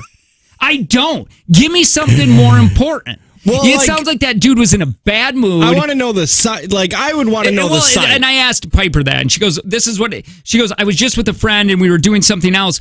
She goes, "That wasn't the thing where we got the red slip for. Is not because we were goofing around. They were goofing around on YouTube or something like that. It was not paying attention in class." Okay, my thing is, to me, it could have been like this, and it made me respect him a little bit more. Hey, love having Piper in class. I had to give her something because of this reasoning, and I'm trying to knock their heads together to make them pay attention. Know that it's not a huge deal, but I'm trying to do something. Yeah. Instead of like, to me, this was a terrible written email, and give me, what do you think I'm going to do? What do you think, my kid's going to come home and I'm like going to ground her? Yeah, re-punish them? No. I mean they're getting punished at school. I mean, and like, what... It's so irritating because if Piper constantly did stuff like this, it would get irritating. It'd be like, okay, I got to do something about it. I understand that he's informing me to probably do something about this. This could have been written better. And also, I wanted to write him and say, I want something positive next week. Tell me something good. There has to be something good. Yeah. Well, that's the no news is good news. I guess. You don't hear from the teacher. How great would it be? Would it be great if you got an email out of the blue that said, I just want to let you know that Vienna is just a joy to have in class? Yeah, that would be cool. But I know she'd be lying. Somebody said, Jake, you want no punishment? I don't think there deserve to be. And I asked Piper this. I asked Piper, I go, were you nervous to talk? Because this is me in my head. Yep. I would worry all day in school that I had to go home and my parents were going to be so mean or irritated or angry at me. And I asked Piper, I go, why were you nervous about telling me? She goes, no. And I go, why? And she's like, because it's what we got in trouble for. She said that he hands out red slips like candy. And she goes, he gets joy out of it. He'll be like, oh, I'm almost at my quota. And he's so he's the hard ass teacher, right? And so she's like, I didn't think it was a big deal. She's like, I don't think I should have been in trouble for what he was, and I believe her. And again, I'm not one of these parents who are like, oh, I believe my child on everything. I know she's a little ass, but well, yeah, and I guess it probably would have been nicer if the email was like, hey, I had to tell her 3 times to not sit with this student and go on that site, and she wasn't listening. I had to give her a red slip. I guess. I don't know. Some teachers just like it. Yeah, and I'm not. I don't know. It's just that's what got me a little fired up. Because it's like, tell me something positive about her now next week. But then I started thinking about Saturday school, and I started thinking about my school experience and how I didn't care for school because I didn't have a last name and I wasn't a football player, and school wasn't enjoyable to me. And so to make things worse is sad. And then I started thinking about that Saturday school. How do you expect me to be even excited about to go to any classes when your school doesn't do Saturday detention? No. Yeah, no. That's good at least. And she just has to like do like something. See, this is perfect. Most teachers don't email parents until they themselves can't solve the problem. Okay, if I can solve, then if I can't solve, I contact the parents. But I always tell parents the positives about the kids before the negatives. Yeah, and you should do that. There's a way to go about some stuff. Yeah. Maybe you should homeschool your kids since you have such a problem with all teachers. I don't have a problem with all teachers. I have a problem with you if you're a teacher, 7112, because you're getting a little snarky attitude. You better watch your tone with me. Talking to the 2-time here. I have thought about that because, like, you do have really strong opinions about school, and I was like, I wonder why he doesn't just homeschool his kids. But then I was like, oh, that sounds awful. Tanner, I was trying to find London yesterday on the map. It took 20 minutes. Yeah. Okay, I ain't homeschooling nobody. You were like, London, that's England, and you were looking near Africa and Iraq, and you're like, it's around here somewhere. Usually I love you guys, but this teacher bashing is getting ridiculous. I'm not bashing teachers. I'm bashing the school system. You're hearing this wrong, man. It is bashing teachers. But also, you have to admit, not all teachers are great. Just like not all radio hosts are great. Not all cops are great. 7112. Are you a teacher, 7112? Why don't you calm down for a second. If this upsets you, if this upsets you, then you're one of these teachers. Yeah. Just, are you kidding? That's not usually like you guys. It's so annoying. Yeah, it's dumb. Hi, what's going on? Hi, I just wanted to weigh in on the tardiness that was the tardiness talk for school. Sure, go ahead. I went to a public school, and we were tardy for everything, and it got to the point where kids were on the verge of getting suspended and expelled, and then they were going to report the parents to the state for child abuse, for not having their child. What school did you go to? Pulaski High School. Oh, and really? Another one of our friends, his son, their son has been really sick for the past few months. And he's been tardy and absent from school, and they're threatening to report the parents to police. Wow, that's a way to solve the. I guess. Yeah, and they're trying to get a hold of school board and be like, hey, like this is not okay, and we're going to take you to court if that's the case. Sure, that's terrible. Were you one of those kids? I wasn't sick all the time. I was just like dilly-dally in the hallways, but I always made it to my class. And the worst part is I've been out of school for 3 years now, and I can safely say that I arrive to work every day on time. So if that's the whole goal behind this tardiness thing, it's stupid. Yeah, but dude, you gotta have rules though. Like, listen, if you didn't have to be at some of your classes at a certain time, do you think you would have even shown up? Some classes I didn't, to be honest. And is that really great? Like, that's not good. There needs to be some sort of consequences and law and order in society. But you know what? I passed with good grades and I graduated. Thank you. We appreciate it. That's what I'm saying. Take care. I like her though. I think it was Nico. Oh, was it? It sounded like a Nico. Ah. Hi, what's going on? Hey, I totally agree with you about your daughter's teacher that he needs to be more positive and tell you all these things, especially if she's a kid that doesn't get in trouble. Like, yeah, he probably was. Go ahead. Sorry. No. You go ahead. You call.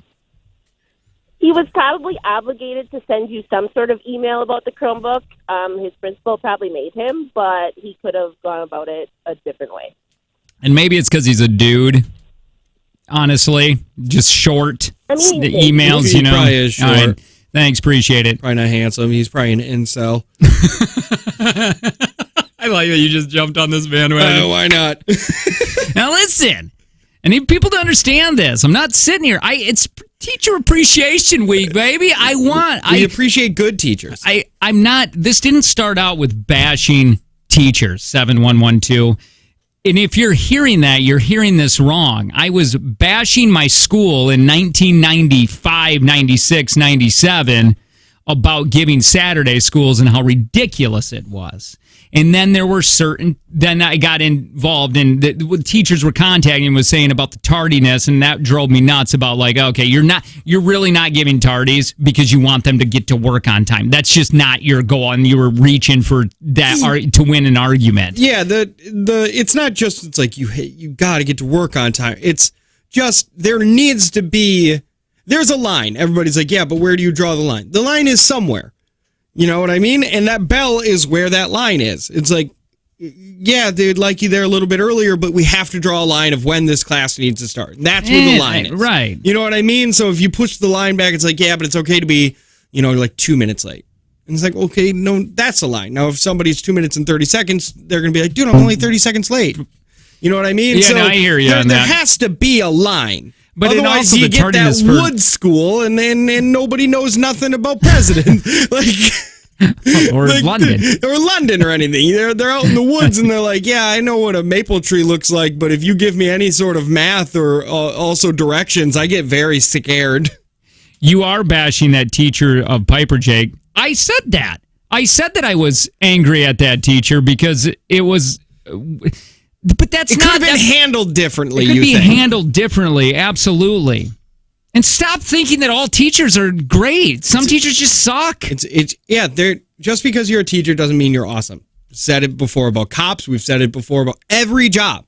Just because you're a doctor doesn't mean you're a great one. And this is weird how I got to where all people want to talk about is tardies rather than. The whole thing was supposed to be focused on Saturday school. Yeah, because the article was about how most kids were getting Saturday school just because they were tardy, and you should be acknowledging why are they tardy instead of just handing out the punishment. But it's easier to punish than it is to treat a symptom. You know what I mean? Crap, I hung up. Another thing that my school did for a couple years that, dude, this was terrible. It was called outcome base. And no matter what test you had to get 80% on it or better. If you got 79%, any kind of C's, you had to retake the test. And you would never fail it. They would make you retake it. And it got terrible because if you didn't pass, there were students that were stuck in chapter 1, 2, and 3 still, while the class was moving forward on 8, 9, and 10, and the teacher was like, I can't. They would stop teaching that part. And if it's like you don't understand it, just go learn it at home because we're not on that any longer. You should have paid attention on that. Yeah. So you would be retaking tests and studying for this test along with studying for this test. But if you didn't understand this test, how could you take the test number 10? Yeah. That's not a good system. That was the hardest year for me, man. That was a tough year. That's not a good system. I wonder if they can't still do that, right? I've never heard of it. Hi, what's going on? Hey, Jake and Tim. I also had that same thing, but they called it corrections. We had to do the homework and test over until we got 80% or more, and they didn't allow us to do any extracurriculars or go outside for recess. Yeah, right. Oh, that's right. That's what he's just saying. I remember that. I remember where it's like you would have to. But we couldn't go outside for recess until we had it, but the problem is we would keep getting the same homework, so we would be working on 3 weeks ago homework and this yeah. Dude, No, in the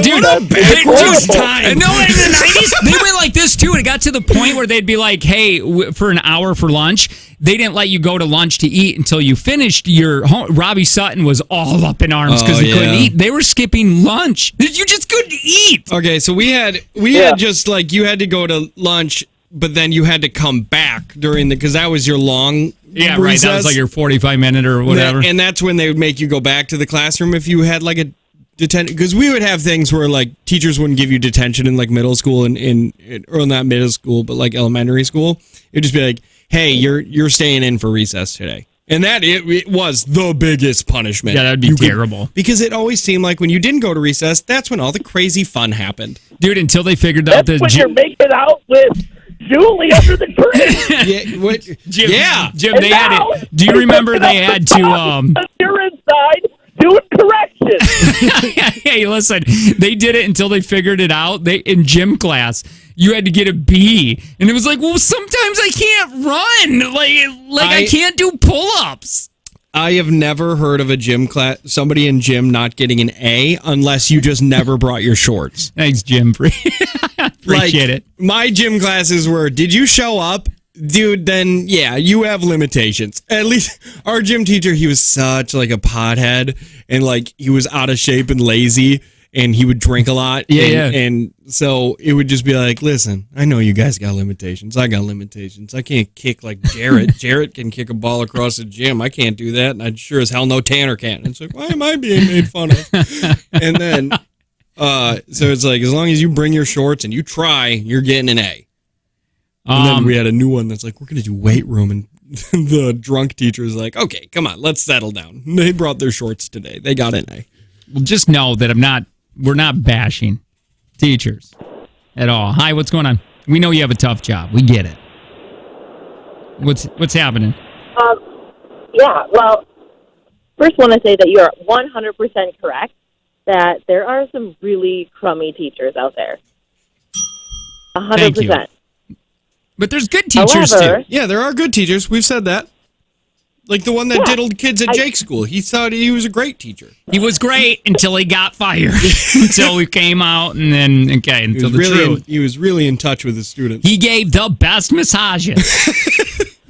Oiled his hands. I bet, yeah. So, no, there is definitely not wonderful teachers out there. I do think, just like you were saying, like with law enforcement and other professions, there's more good than bad. We just only hear about the not great, right? Right. Yeah, you remember However, about the attendance piece, we have to, I work in education, but we have to remember that going to school is the law.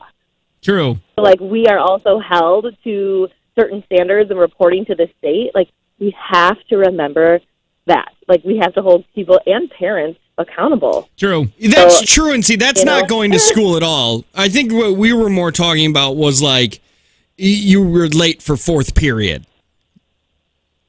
Right. And, do you have to report that? I don't know. Yeah, we do. What grade do you teach? Well, I'm in the elementary level. Okay. But you do still have to report it regardless of what level they're in.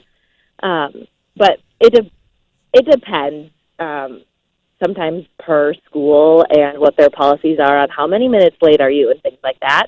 But also, as they get older, you have to remember, too, that kids sometimes are doing things that they shouldn't be doing in those couple minutes, especially if there's open campus and they can come and go as they please sometimes. Like the Green Bay Public School District has open campus. Oh, yeah, we used to drink at lunch. Think about. Yeah, we never had that. We used to drink and smoke at lunch. We never had anywhere to go. So, like, there's different things that these adults need to hold kids accountable for. Like, I don't want you smoking dope in your car, and then you show up to fourth hour 15 minutes late, right? Right. We have to report Would you just tell them to stop smoking dope, or would you have to write to the parents and just be like, you? I mean, at what grade you teach? Second grade. So if they're smoking dope out in the parking lot. Well, that doesn't happen as much, but who knows, honestly. Second graders? If you find a second grader smoking weed, calling the parents is going to do nothing because they probably bought it from them. Yeah. Now, do you know the kids that you know are either like, can you see them at the elementary school level and just be like, that one's going to drink? Or you can be like, that one's going to be a teen parent? Like, do you know that? Can you just feel it? Name the one kid that you hate in your class. Who is he? I bet he has red hair, doesn't he? It's a boy for sure. Oh, I love the redheads. Those are my favorite. They could do no wrong. Thank you for the call. We appreciate it. They're always in the shade. Thank you. Love you. So I got a problem, Lo. Like, and I think this is why I didn't fit into that mold in school. Mm-hmm. And again, I don't know, you probably have dealt with this. Small schools, country schools, have the last name, okay? And they expect you to play football. This was big for our school. Ours was wrestling, but yeah. Okay. I didn't have that name. I'm a transplant from, we moved there. Me as well. But I mean, I still went to, first grade all the way. So I mean, I'm part of the school, but I didn't have that Schaefer or those names. Your family hasn't been in that area. Like your parents didn't go to that school. I was the poor kid too. We didn't have tons of money. We were not involved in the school whatsoever. Again, my parents didn't go to that school. Mm-hmm. Not really. If I did play a sport, parents aren't really showing up. We weren't really, It wasn't like, oh, look at that Jake, just as good as his brother was. Remember when his brother played? Right. And a lot of times, if you had the last name, you would be just automatically a starter or whatever. Yep. So there was no extracurricular activity outside of sports. Okay, so I like sports. It's fun to play, but I wasn't super into it. So there was no other thing. There was no theater, bracelet making, photography, whatever it may be. There was no other outlets like that. So I smoked weed. Okay, that was my thing. I didn't really drink, but my sister gave me weed, okay, when I'm like 14 years old. Well, no, this is more like probably 16 years old. Okay, I'm smoking, and so it's a small school, and I think I never got caught with this, but there was the rumors. A kid would say something about it, and all these kids were big drinkers. They were getting DUIs or MIPs, and I wasn't, but marijuana was illegal at this time. And it wasn't like I was smoking all the time, but that was my choice if I was partying. Like Friday night, if, where I would have went and crushed 10 beers and then passed out on a couch, you would have smoked a few bowls. Right. And, I was wearing baggy pants and a lot of the, I was just trying to find who I am at this time. I didn't know who I was. How many fedoras did you own? That was 2000s. I was definitely out of school then. But you didn't have any fedoras? No. And what did you wear? Just a cap. Just a hat. I know it's bad, and I don't want to say it, but I'm gonna. Okay. When I think about you in high school, I can't help but think about Columbine. Jesus. No. I was liked. I mean, I was liked, and I was kids. It wasn't that I was unpopular, but I chose not. I didn't like. So you haven't changed. Yeah, like I didn't do stuff just because. Like I didn't. Yeah. But Piper's like, you didn't eat lunch at school, and I'm like, I'm not gonna go eat by people. I just didn't want to be sitting by people, but it wasn't like I was unpopular, but I didn't go out of my way to try to be popular. You were mysterious, maybe, or just a loser. This is the problem. This is what happened with all of that. There was nobody that tried to intercept as a teacher. Nobody came in and was like, if there was a rumor going around, I'm smoking weed. Maybe, and it was at this time in 1995, that was bad. It wasn't like it is now, right? It's not like where it's, I know, we're going to go late. Oh God, this is the first break. Yeah. But it's like, it's not like it's how it was really bad back then. Yeah. But instead of trying to chat, talk, I remember we had a counselor and she's like, well, what do you want to do? And I'm like, I'm not sure. And she's like, yeah, I don't know if you're going to make it in anything. I mean, like this is how they would tell you. Like teachers thought I was a loser. I remember older kids, they'd be like, don't hang out with him. He just smokes weed. He's not going to amount to anything. And now I make really... Thanks, Nancy Reagan. I make all right money here, what I'm saying. And we got a show. And this is why I go, that schooling has done nothing for me to make it where I am right now. Except stories. We're talking about it right now, and I'm using that. That is true. It's, for us, getting massive grade, like getting amazing grades didn't matter. It didn't matter at all. It didn't matter. And then the teachers saying that the rumor of the being like a loser kid that's not going to amount to anything. And I've heard this because people in my grade had parents that worked at the school. Yeah. And they'd be like, my mom says you're going to be a loser like your dad. Oh, cool. Oh, thanks. You know what I mean? And it's like, oh, that's the counselor? That's... my counselor, she was not that bad, but when because she's met with everybody in like the junior class every year. Like if you were a junior, she would meet with you to figure out what you want to do, because really your junior year is kind of your last year that matters. Yeah, because senior doesn't. Because you're applying for colleges during your, like the summer of junior into senior. Sure. And I was like, she was like, what are you going to do? She's like, are you just going to go work at your dad's factory? And I was like, I want to be an entertainer of some sort. And she was like, clown college. And I was like, no, I don't want to go to... That's awesome. I was like, I don't want to go to clown college. Why do you have that pamphlet on hand? Yeah, she's like, I've been saving this for you.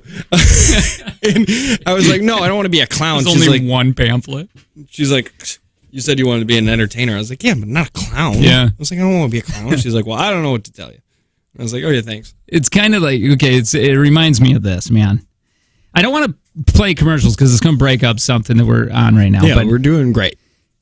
It's kind of like when I took my dog, they're like, hey, we wanted to, your dog needs to be in training because it doesn't get along with certain dogs. Okay? I take it there. I didn't even get home and they called back and they're like, sorry, we tried to introduce him with another dog and we can't teach him. He's unteachable. And it's like, you've only had it for 10 minutes, man. Yeah. And that's kind of how I felt. Like, my school was terrible. It was a crappy school called Beale City. I turned out all right. I did, but I didn't care for school that much, and the teachers didn't really care to try. Maybe it's because I wasn't given enough. I didn't give. Let me rephrase that. There was one teacher in school. Mm-hmm. He would get picked on a lot from other kids. They would call him Skinny Lou. I never would. I felt like it was very bully towards the teacher. He came up to me and he gave me a pamphlet for radio school. So I do want to rephrase this. He got me a thing teacher where he was like, I really think you should do this. I think you'd be really good, because it was like a speech class we were in. And he's like, I think you would be all right at this. You should think about doing it for a living. Mm-hmm. So that actually, I want to rephrase that. He actually went out of his way, tracked down a job for me. So he actually did give me... He gave you the time of day. Yeah, I think he got fired for touching kids, but... God damn! Jake! You must have been so good looking as a kid. All these diddlers were just gravitated towards you. What were you wearing? Oh, it's my fault! Oh God! Did you? But no, that was a very nice thing. That's why I'm doing radio right now, because of that guy. Was there a kid in your school that you were like, you are going to be nothing? Like, where you thought personally, you never brought it out, but you're like, you're probably not going to amount to anything, and then you were right about it. Man, that's a tough one. I've been out of school for so long. I can tell you the guys I remember now, that the ones like Sutton, Yeah, what's he up to now? Michigan militia. Oh, yeah, that makes sense. I remember that. I remember you first telling me that. You'd tell all those stories about Robbie Sutton, and then you're like, he's part of the Michigan militia. And it's like, okay, well, that makes sense. It's like my person. I was hanging out with him. I knew him my entire, school career, from kindergarten all the way through. We graduated together. And my dad would always say, that dude is a walking life sentence. He's like, once he got into high school, he was like, that dude is going to be an issue. And guess what? He got hooked to heroin, and he went to jail a lot. Hey, what's going on? Hello. Hi, what's going on? Hello. Yeah, I'm calling about. Yeah, I'm calling about the whole thing with everybody being late.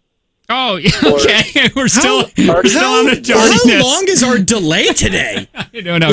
Go ahead. Isn't the issue where the parents, like, how are parents just letting their kids be late or tardy or whatever? My pops was a drill sergeant. Oh, yeah. So you probably had it rough. If a teacher called home and said, hey, your kid is late, you probably were definitely more scared of coming home to your dad than a teacher giving you any kind of slip. 10 minutes early, you're late. Right. That's a different life, though. You're living with a drill sergeant. Not everybody's dad is a drill sergeant. Yeah, and I can't even imagine what I would be late for at home. But it was great because I'm never late for anything. I bet. And that's where it starts is the parents. Like, no, my kids are 6, 7, and 8. They're always, I'm the first one to drop them off at school, first one there to pick them up, and they know they're ready to rock and roll for school before I even wake up. Yep.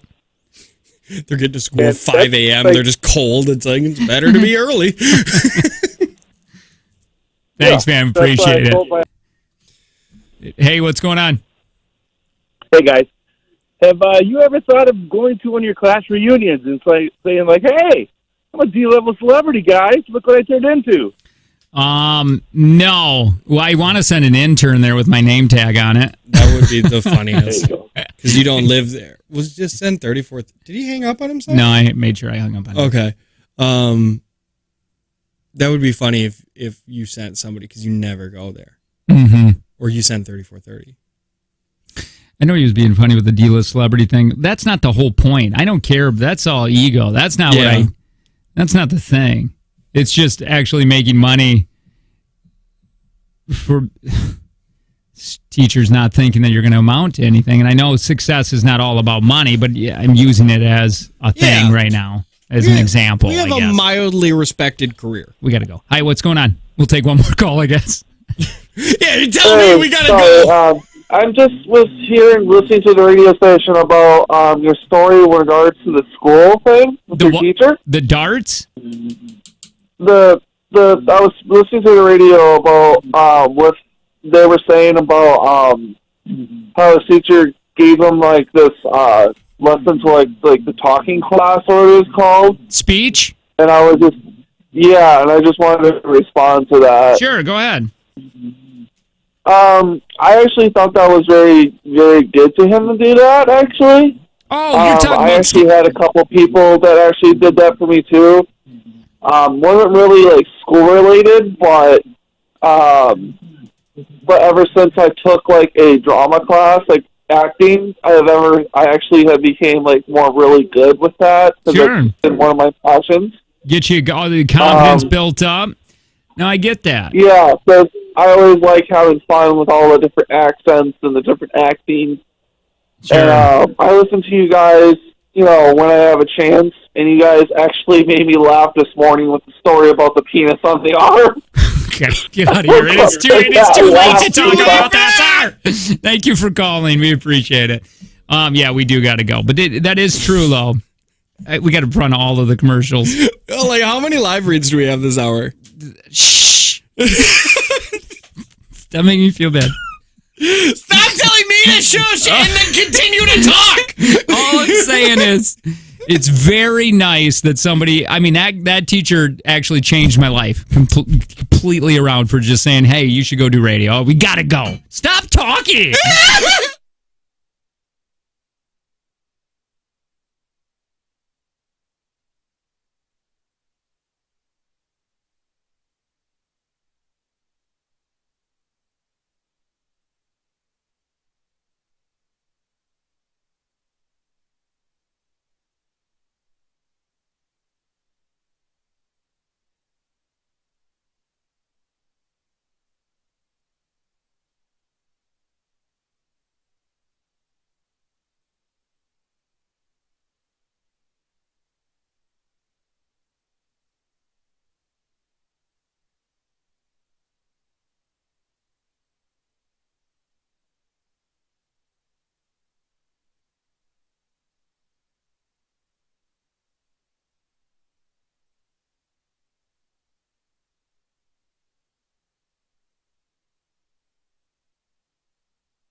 Well, hey there. Good morning. It is the Jake and Tanner Show. Now, we're running out of little time here, so we got to be quick, but we got 2 live reads to do. Yeah, so we're going to have to mix them here.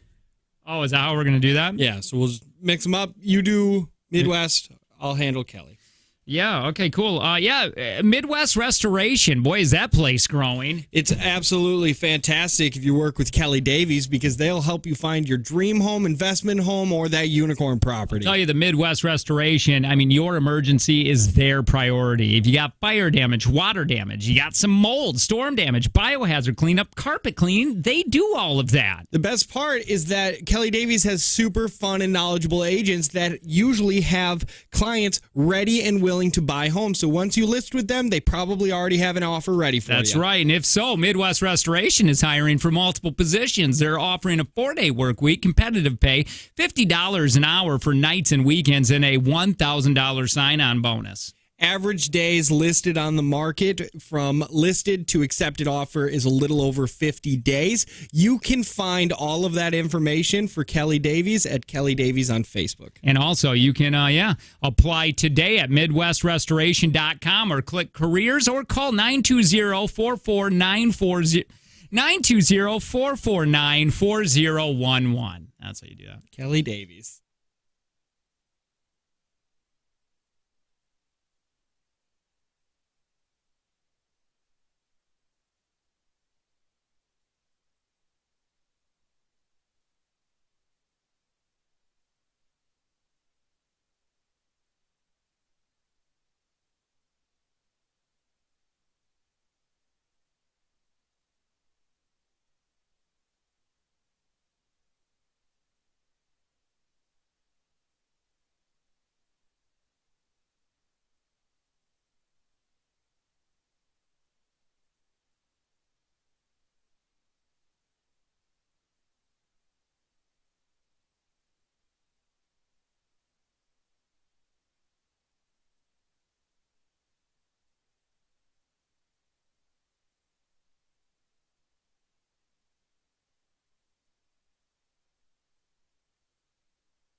Dude, did I get into a little confusion?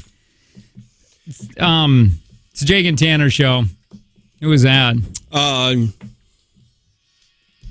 What's his name? Ben Job? Benjamin. So I'm doing that voiceover stuff, and I made a personal email, right? Okay. I have one now, but before having one, I was making them in Google, and you can get I don't know what G Suite is, but there's something that you can get a free trial, and it's like this workstation, and you can get a personalized email, and I'm like, so I sign up for this, but I signed up with an email that I had through Gmail that I was like, okay, I don't want that to be my Gmail. Whatever it was. Okay. And so I'm like, okay, well, I'm going to go back and cancel the G Suite because I don't want it to be an email. But I made 3 emails that day, and it logged me out because I waited too long. So I don't remember the email or the password to get in there, and I keep getting charged $6. And my wife is like, just call Google. And I'm like, you want me to just call? How do you call Google? I don't know how to call Google. What do you want me to do? Call Google? And you said, do what? And tell them I want this to cancel? And then they're going to be like, what's your email? And I'm going to be like, I don't know. What's your password? I have no idea. And I go, well, Angie, this is how I justified it. I'm like, Angie, it's only $6 a month. We're going to be all right. Okay. Why don't you just stop getting coffee in the morning? And she's like, wait, just for the rest of our lives? And I'm like, it's going to be easier. Eventually Google will die, right? Could you imagine trying the process of going through that? So this is what I did. Well, a week ago, I set my computer on fire. We we withdrew all of our money, and we're living off the grid. Not today, Google. Well, I called Chase, and I'm like, hey, stop that transaction. I don't want that to happen anymore. And they go, we can't. And I go, yeah, you can. You're my bank. I know they can. I know they can somehow. They could probably figure it out. And I'm like, do I dispute this every month? I go, you're going to hate hearing from me. And they go, well, you just cancel your card and get a new card. And I'm like, fine, I'll do that. And that's a process on its own because now I got new numbers and everything that's involved with that card I got to reestablish. That's what happened? Yeah. You told me a few weeks ago or last week, you're like, oh, I had to get a new card. Yeah, well, it was on the brink of dying too. I had to use it 17 times on one machine. Mm-hmm. So I needed a new card anyway, but they could have gave me a new card with the same numbers. But this, I had to change the numbers. Then I get the charge again. And I'm like... It's connected to your account, not your card. No. I remember putting a card in. And I go, it's on your card, Angie. I called Chase again. I'm like, now we got to cancel your card. Because they're like, yeah, it's on your wife's card. So I had to cancel hers because she doesn't. Now we got to reestablish all this again. That's fantastic. I'm this old man that writes all of his passwords and emails down on an index card. I have 4 of them. Mm-hmm. And I didn't do it that day. And here we are. You know what? It would probably make you feel bad, but you should try it. You should have sat Piper down and said, hey, can you figure out how to get me into this account? Dude, I was going to call you. No. Because I don't know. I thought maybe you knew a trick, but I don't know. I don't even know what G Suite is. I don't even know what it meant. I've never heard about it before. Is it Suite like SUITE or Suite like the sweets? No, SUITE. And it's just all kinds of confusing. Yeah, we figured it out. I'm glad I got to the bottom of it. Yeah, well, good job. Yeah. You didn't fix it. You changed your life around it. Well, dude, at least I could do that. But it's easier than trying to contact Google. Because they're going to have questions as in, what's your email? I don't know which one I use. Mm-hmm. And then I'm like, could I just made give 3 them of them that day? Right. And can I just give you my debit card info and then you can cancel it? What? And they probably, I bet you they can't do that. I bet you employees are like, oh, we don't have access to anybody's card numbers. Right. So here's somebody just said, if you get the app True Bill, it'll track all your monthly payments, and you can even ask them to cancel things for you. You don't have to talk to anyone. Yeah, but you need to know the password. Hey, if your phone dies, where are your... Grandpa needs help with the internet real quick. Okay. Where are your passwords? In the keychain? A lot of them? Okay, so what happens if you... Is it in the cloud? Mm-hmm. Okay. So if my phone dies, I can get them from my computer. If that also dies, I can log in with my account. You can just log into iCloud or whatever. and Apple has been amazing for their security. Right. Like, I don't know. Nobody's passwords, I think, have gotten leaked through that yet. Right. Otherwise, I would have an issue. Like, even the FBI is like, Google or Apple, can you help us get into this suspected murderer's phone? And they're like, that's privacy, man. I kind of get that. I mean, I understand why they wanted, obviously you want to help out, but because if you could just do that. Yeah, you don't want to give you open up, because then it sets that, precedence. And it's like, well, you did it for this killer. We want to do it for this person who could be committing tax fraud. Yeah. All right. Anyway, so that was my life yesterday. And my wife wanted me to fix it at like 7:00. And she just thought it was just easy. 2 a.m. She's just like, just cancel. Can't you just email Google and just tell them no more? And I go, babe, I don't understand. Like, no. Well, I don't know what to do here. Yeah, Google is like an entity. It's not, to me, it's not a building you can call. It's like when my dad's phone number was on Craigslist in like California for some reason, like a scam number or something like that. He was like, do I just call Craigslist? And I was like, I don't think you can call Craigslist. Just call Craig. Just call Craig. Get him off your list. Yeah, I don't even know. There's like no contact info. I mean, you go to the contact and all it does is give you forums that other people had questions. I was just saying about this. Who owns Google? Google. Yeah, but like we know who owns Facebook and Amazon. I think if I say it, you might know, right? Yeah, you say it. You say it. Owner. CEO. Oh, you probably Larry Page. Never heard of him. him. Sergey Brin. Nope, never heard of him. I guess I haven't either. Are they billionaires? Oh, But why do we not hear about them like we do Bezos and Musk and Zuckerberg? He's worth $104 billion. Why are we not hearing about them like we hear the other ones? Is he just like, dude, I just want to worry about Google. I don't want to go space. Larry Page is worth $108 billion. So they're definitely on the list of people. They're just not celebrities. That's just crazy. They're just like, I just make this money because I like Google. I like Googling things. And that's what I said when I made the company. I said, I wish I knew what this was. And Ask Jeeves just takes me to porn wherever I want to go. Dude, listen to the story out in Florida. This is crazy. Are you following the corrections officer? No. Okay, so check this out. Oh, I'm sorry, not in Florida, in Alabama. An Alabama corrections official who has last seen a man held on murder charges now has a warrant out. So this girl has worked at this prison for 25 years. Okay. She is an ideal employee. Okay. And she has power. She has some power. She's been there a minute. Right. She's got seniority. She goes and is walking out with a dude handcuffed. This dude who's handcuffed is set for 75 years, life behind bars. Okay? No parole. Yep. And she's like, hey, I got to take this guy to the courthouse. And they go, well, usually two officers usually escort that. And she goes, I'm the only one to do this, and I'm meeting two officers, and I'm going to give them to those two officers at the courthouse. And then I have to go to the doctors because I am not feeling well. And they go, okay. Well, they don't question it because she's been there 25 years. Okay. It'd be like Kelly or something coming up and saying, I got to escort these prisoners. Weird, because we don't really deal with prisoners, but you wouldn't question it. But if there were prisoners here, I'm sending that over to the GM. Yeah, right. Yeah, exactly. You're taking them.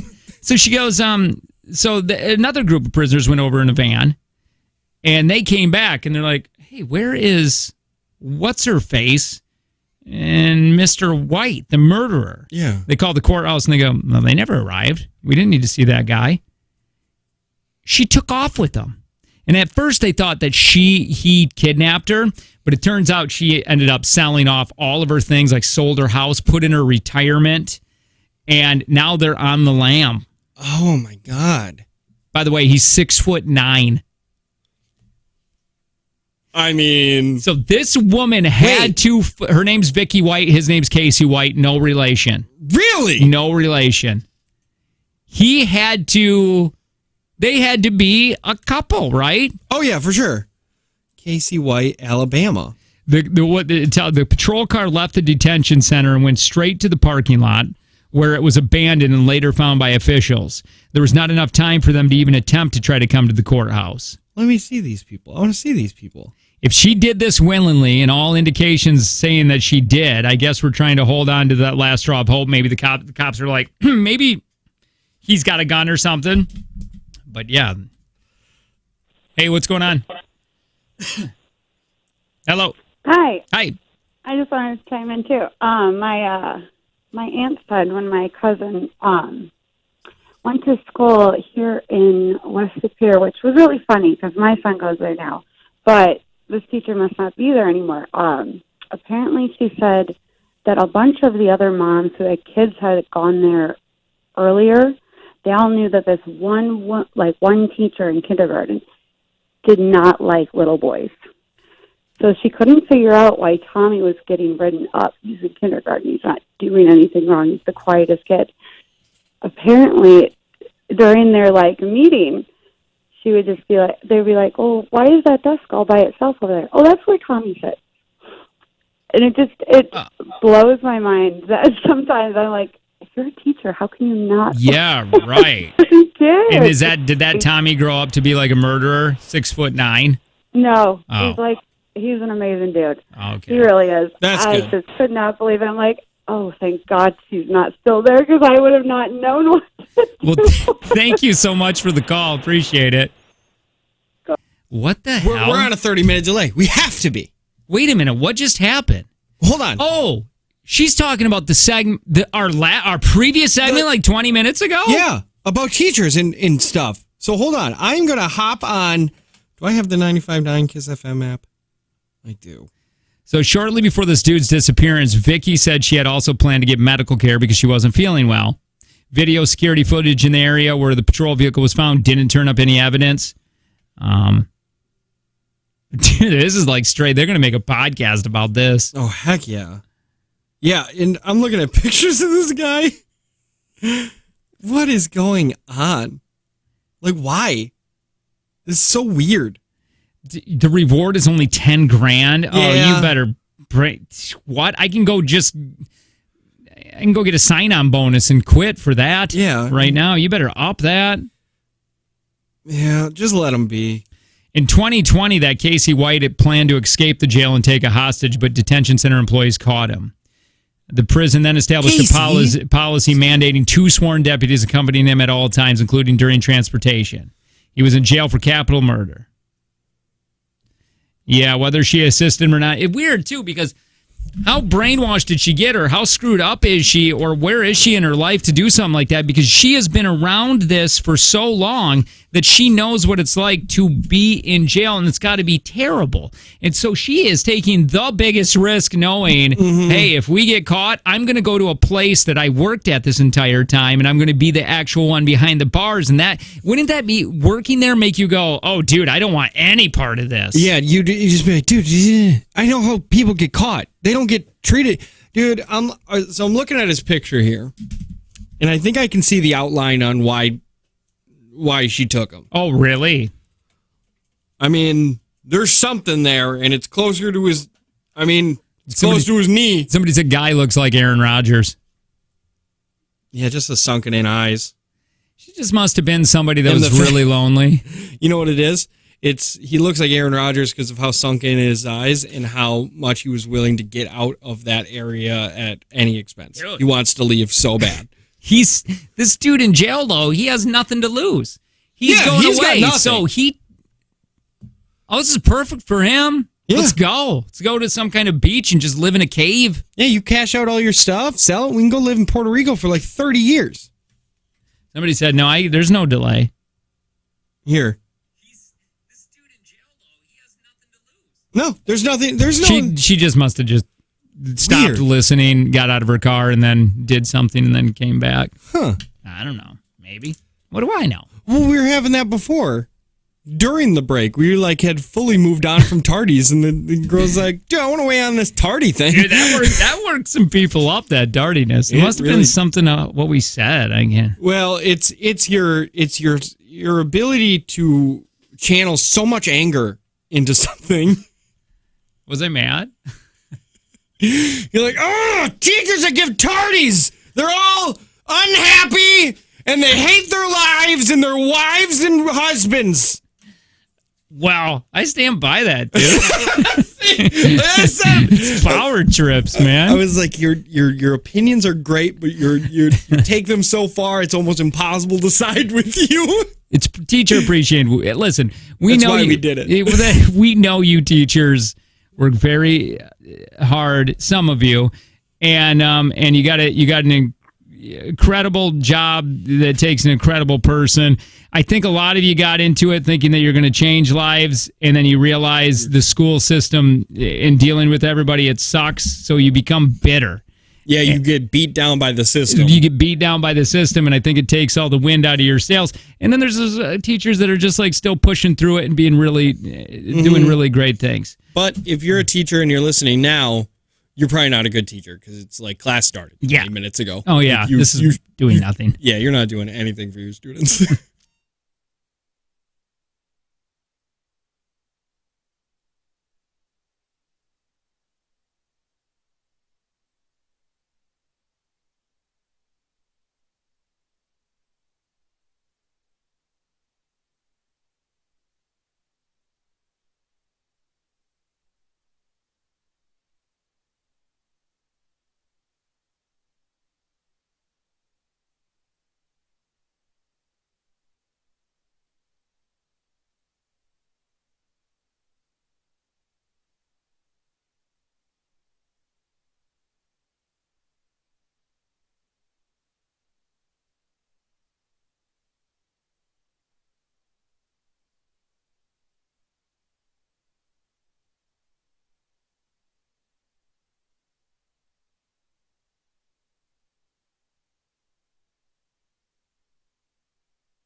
Tell me if this is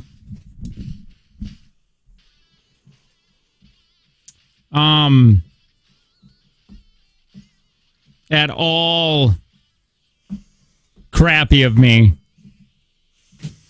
I have a problem with always love these because you have such weird social awareness.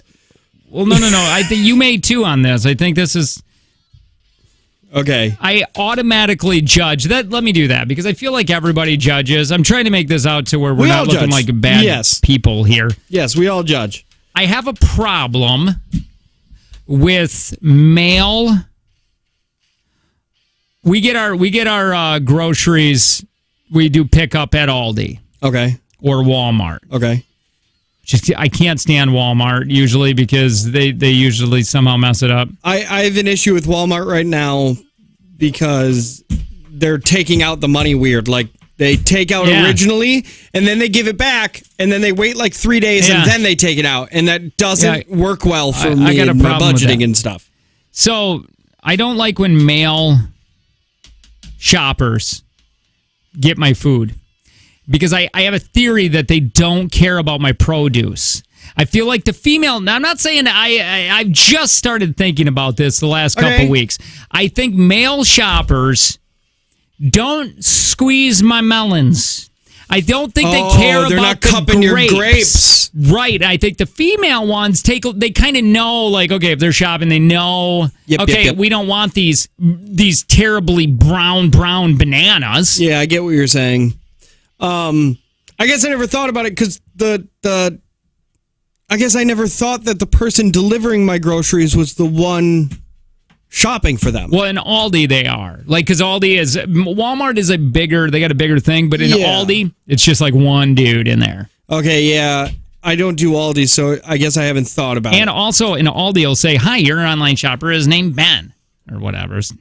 You message him and be like, "Don't mess with my grapes, Ben." Yeah, Ben, check them, please, because I don't like squishy grapes, and for some reason, a nice firm grape. Ben always gives in your mouth. Yeah, Ben always gives me the squishy ones, and they're not enjoyable to eat. But then you're home already, and then you don't want to.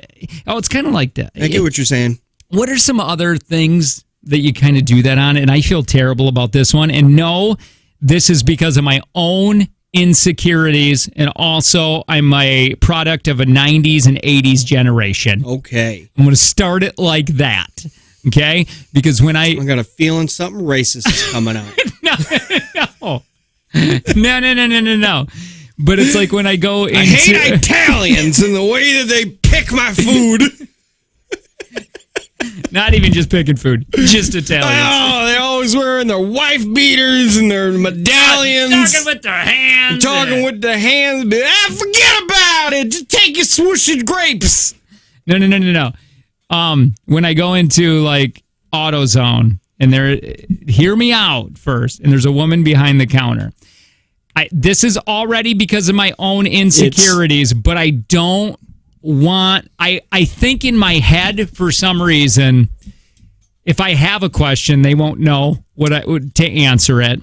This sounds terrible. This sounds I understand terrible. What you're saying, and I think also I don't want them to know more than me. And again, this is a product of 80s and 90s. It's your own insecurity on your masculinity. That right there. So I know this is a me problem. Yep. I know there's plenty of females out there that know the crap out of cars. That know and are so good at it, but it's a weird feeling that I have, right? Because society and how I grew up was always men did that. Men know that. Yeah, I used to really think that way until I went into an AutoZone or an O'Reilly's and a man was behind the counter and I said, "Hey, which headlight do I need for my truck?" And he asked me, "Is it 4-wheel drive?" And I was like, "Okay, so you don't really know what you're doing, huh?" Hey, hi, who's this? This is Christina. Hi, Christina. What's up? So, as a female who does a lot of construction, my favorite store is Menards. Even going into Menards, if there's a woman that runs that department, I'm like, but do you know what you're doing? And that's even from me coming okay, from good. a female. I thought you were going to attack. No, that's great. Okay, so you feel that way, too. It makes me feel like, do you know what you're doing? And I'm just like, yeah, she's a girl. Maybe she's just the same as you. So it is one automatic thought. I'm just like, but do you? So I have to recheck myself as well. Hey, really quick, do you deal with, since you're in construction or whatever, do you deal with guys not wanting to ask you questions because of your gender? I do construction for my own, but I do have the issue that whenever I go into a situation that I know people that I'll sit there and talk about construction, I get tested a lot by males that they'll sit there and like kind of feel me out, like, do you actually know what you're talking about? Right. And so it's that challenge. And like my ex-husband, he really struggles with the fact that I know things. And so, it's definitely know things. Yeah. Thank you. Appreciate the call. Yeah, you're welcome. It's kind of like this is a weird one too, but if I go into a salon, yeah, and a guy's going to cut my hair and he's not flamboyant, I feel like he's not going to cut my hair great because I feel like they'll over. Okay, so I have an opinion on this. Okay, I'm not. Can you help me with the wordage here? Like gay, but like stereotypical flamboyantly gay. We know that. We all know that person. I'm going to be like, this dude's cutting hair great. Yeah, that dude. My wife has said the same thing. She was like, a man doesn't cut my hair unless he is gay. And you need to know he's gay before you walk in the building. Right. Like, you need to be able to see it. Yeah. And those are her words. But here's my thing so when I get a haircut, I don't want my hair cut by a normal man. Yep. I want my haircut to be either by the ultra gay, sure, or the super butch. Like super butch. The dude that's like kind of built and stuff. Yeah. I get that. I get that. I just love doing this kind of hair. Yep. And he gives like badass haircuts. Hey, do you have that? Do you have this judgment? If you go in to go get a haircut and they say, we're going to put you with so-and-so, and if the name sounds old, you go, oh, they're not going to be able to cut hair. Yeah, if it's Margaret, it's like, looks like I'm getting a buzz cut. Yeah, seriously. And if I sat down with a woman that's a little older, yeah, I would automatically think she can't cut hair well because she's stuck in her ways. That's a terrible thing to think. But even if there was a younger girl cutting my hair, and she's like, I got to get a different job because she says I'm aging out of this. And I go, what does that mean? She's like, unless you go be a barber, guys could go become a barber and they can cut old men hair, but she's like, nobody wants an older hairstylist cutting your hair. And I was like, I never even thought of that. But I do judge. I haven't. I guess I didn't think of that either. I fear about aging out of this job. Yeah, I don't know. I think if you and I played music more, we would have an issue. We'd have a major issue if we talked about all the if we try to do celebrity gossip, like 30 on the 30s. Yeah, it's kind of that stuff. It's like that if you're listening, these old men do not care about celebrity gossip. Like, you know what I mean? They don't care about TikToks, and you just got to be truthful. Yeah. Dave Ryan always talks about how you got to hide your age and stuff. And I go, I think that's a surefire way to age out of something when they find out you're lying. Like, because what older guy is caring about this something? You know what I mean? Big energy. Right. So I do think you got to be very truthful. But if we did play music and did celebrity, I think we did. Yeah. Be a bit rough. Be a bit rough. But yeah, I don't. I'm done. Oh. Hey, what's going on? Hi. Hi. This is Hannah. Hi, Hannah. I just wanted to chime in on the Menards thing. Sure. That the other lady was talking about. Yeah, go ahead. Well, I used to work at Menards, and one of my friend's dads actually came in, and he was like, oh, do you know what cable ties are? I was like, yeah, I know what cable ties are. Yeah, like, can you help me? What is a cable tie?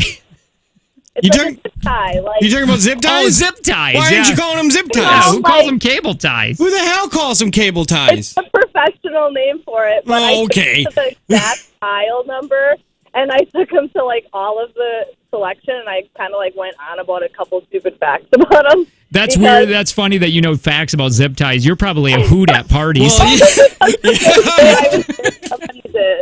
You're just waiting. One day, one of your kids is gonna have to do a report on zip ties, and you're gonna lift your head up and be like, "They're actually called cable ties." Well, I just wanted to prove him wrong because he was like looking at me like I didn't know anything. Hey, did you have that problem working at Menards though? Not just with him, but guys wanting to ask for your help. And people would be like, "Is somebody else around in this department?" Oh, that's terrible. Where do you work now? I bartend. I do not work at Menards anymore. Perfect.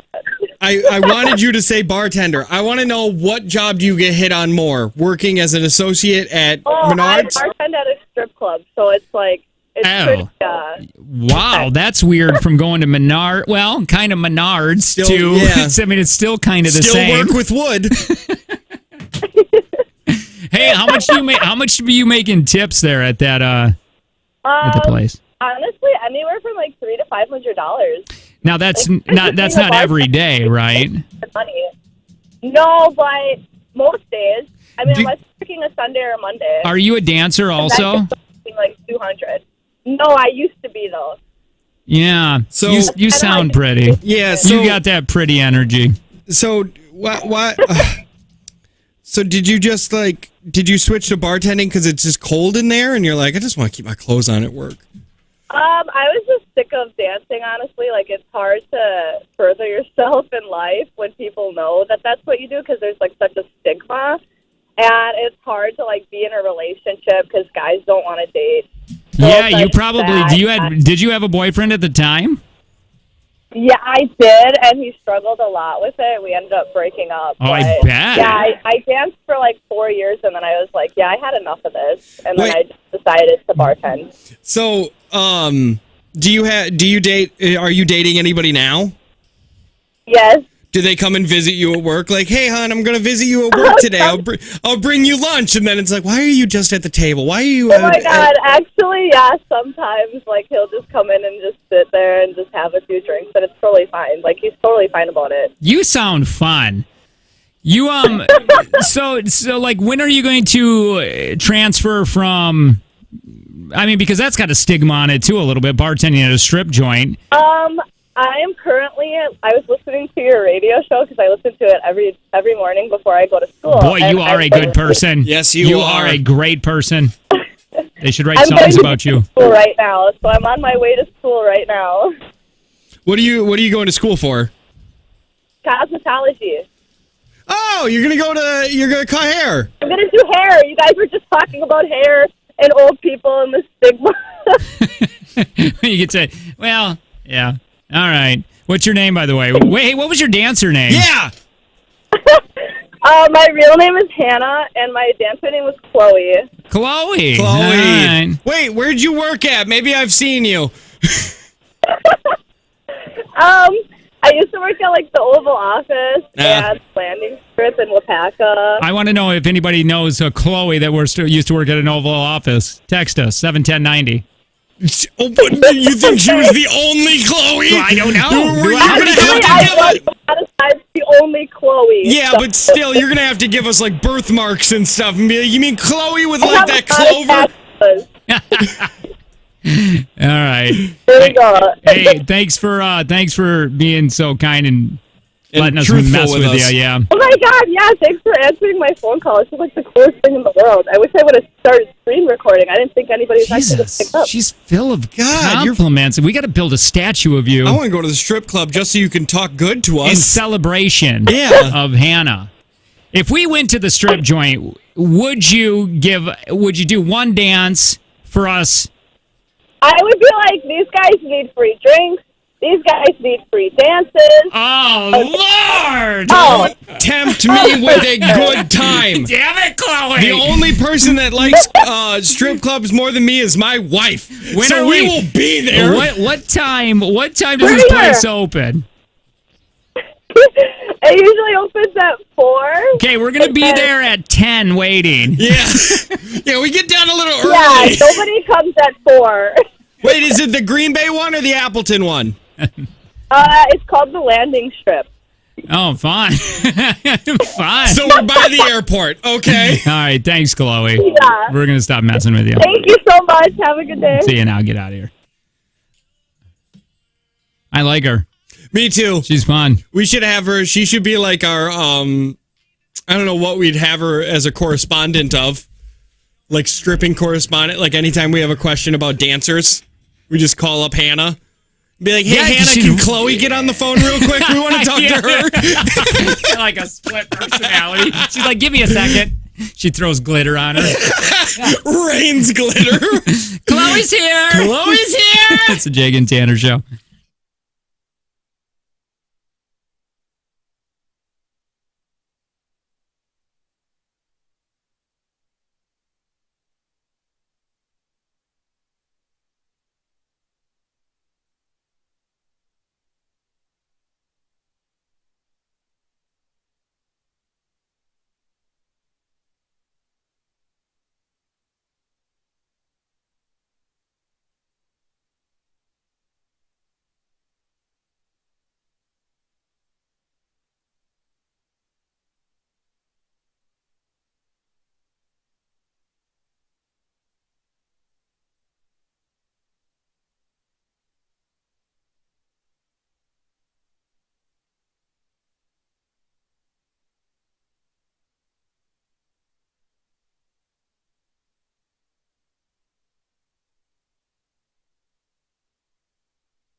So what do we add? 280, 300? I can't remember.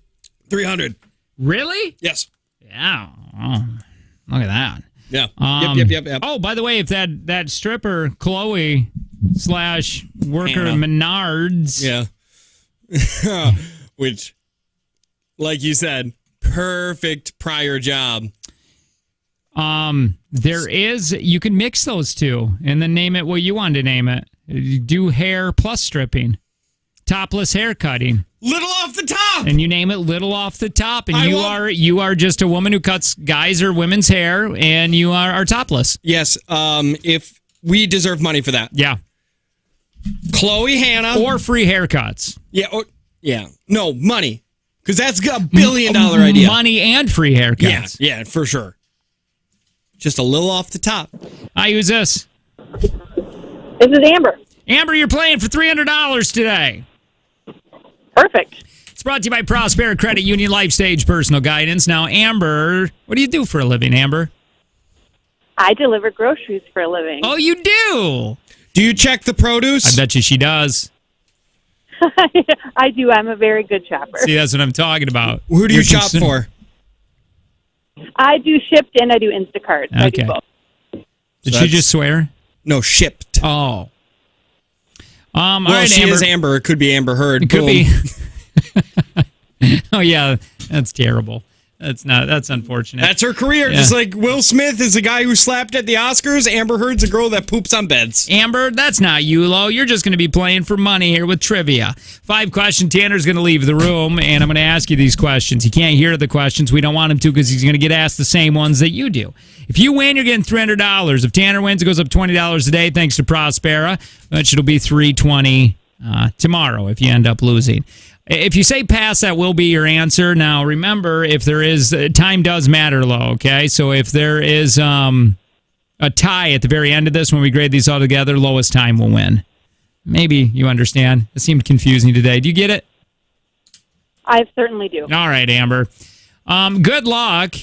Take from Jake and Tanner, which happens to be $300 today, will begin in 3, 2,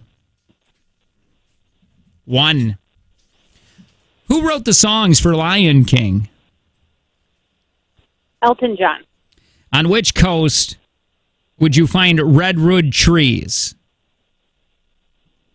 The West Coast. What is the official brand of baseballs used in the major leagues? I don't know that. I don't know, pass. What holiday do Americans celebrate on the third Monday in January? Martin Luther King Jr. What was the first pizza chain in the United States? Pizza Hut. Time. Oh, how do you feel you did? Well, maybe okay, but maybe not. You did really well. Side note. Tanner! I'm going to put you on hold. Hang on really quick. Are you ready? I am. Your time begins. By the way, Chuck said that he has a cup of your DNA. Okay, cool. Where? How did he get it? I don't know. What is he doing? I don't know. What is he using it for? I don't know. All right. I'm going to have to have a meeting. Who do I contact about this? I don't know. 3, 2, 1. Who wrote the songs for Lion King? I don't know. On which coast would you find redwood trees? West Coast. What is the official brand of baseballs used in the major leagues? I don't know. What holiday do Americans celebrate on the third Monday in January? President's Day. What was the first pizza chain in the United States? Pizza Hut. Time. Welcome back, Amber. Let's grade these. See if you're going to get $300 today. Holiday. Inauguration Day? That wouldn't be it. Who wrote songs for Lion King? Amber said Elton John. Tanner said, I don't know. Elton John's correct. Oh, no. Woo! What is the official brand of baseballs used in the major leagues? Amber said, I don't know. Tanner said, I don't know. I don't know is wrong. Rawlings. Rawlings. Baseball's stupid, so. Yeah, wouldn't have got there ever. Yeah. On which coast would you find redwood trees? You both said West Coast. You're both correct. 2-1. Oh, what was the first pizza chain in the United States? Tanner, what did you say? Pizza Hut. Yeah, you're both correct on that. You both said Pizza Hut. 3-2. Amber leads. What holiday do Americans celebrate on the third Monday in January? Amber happened to say Martin Luther King Jr. Day. God damn it! Tanner said President's Day, Mattress Sale Day. Yeah, Martin Luther King Jr. is right! Woo! Amber paid you $300 today. Oh, that's great. I have to thank my husband for the government to know that one. What's that? My husband works for the government, so I have federal holidays in my head. You and your damn slum night or Slumdog Millionaire. All right, hang on really quick, Amber. We're going to get all your information. Whopping $20 we're going to play for when we play tomorrow. Now just think here. It's okay. If you didn't win today, take from Jake and Tanner, you still got a chance at money. $250, very close to $300. It's called Keywords for Cash. We're going to do that in 3.5 minutes. 9 a.m. Listen for that keyword. Once you hear it, text it in to 71090 and you get a chance at $250.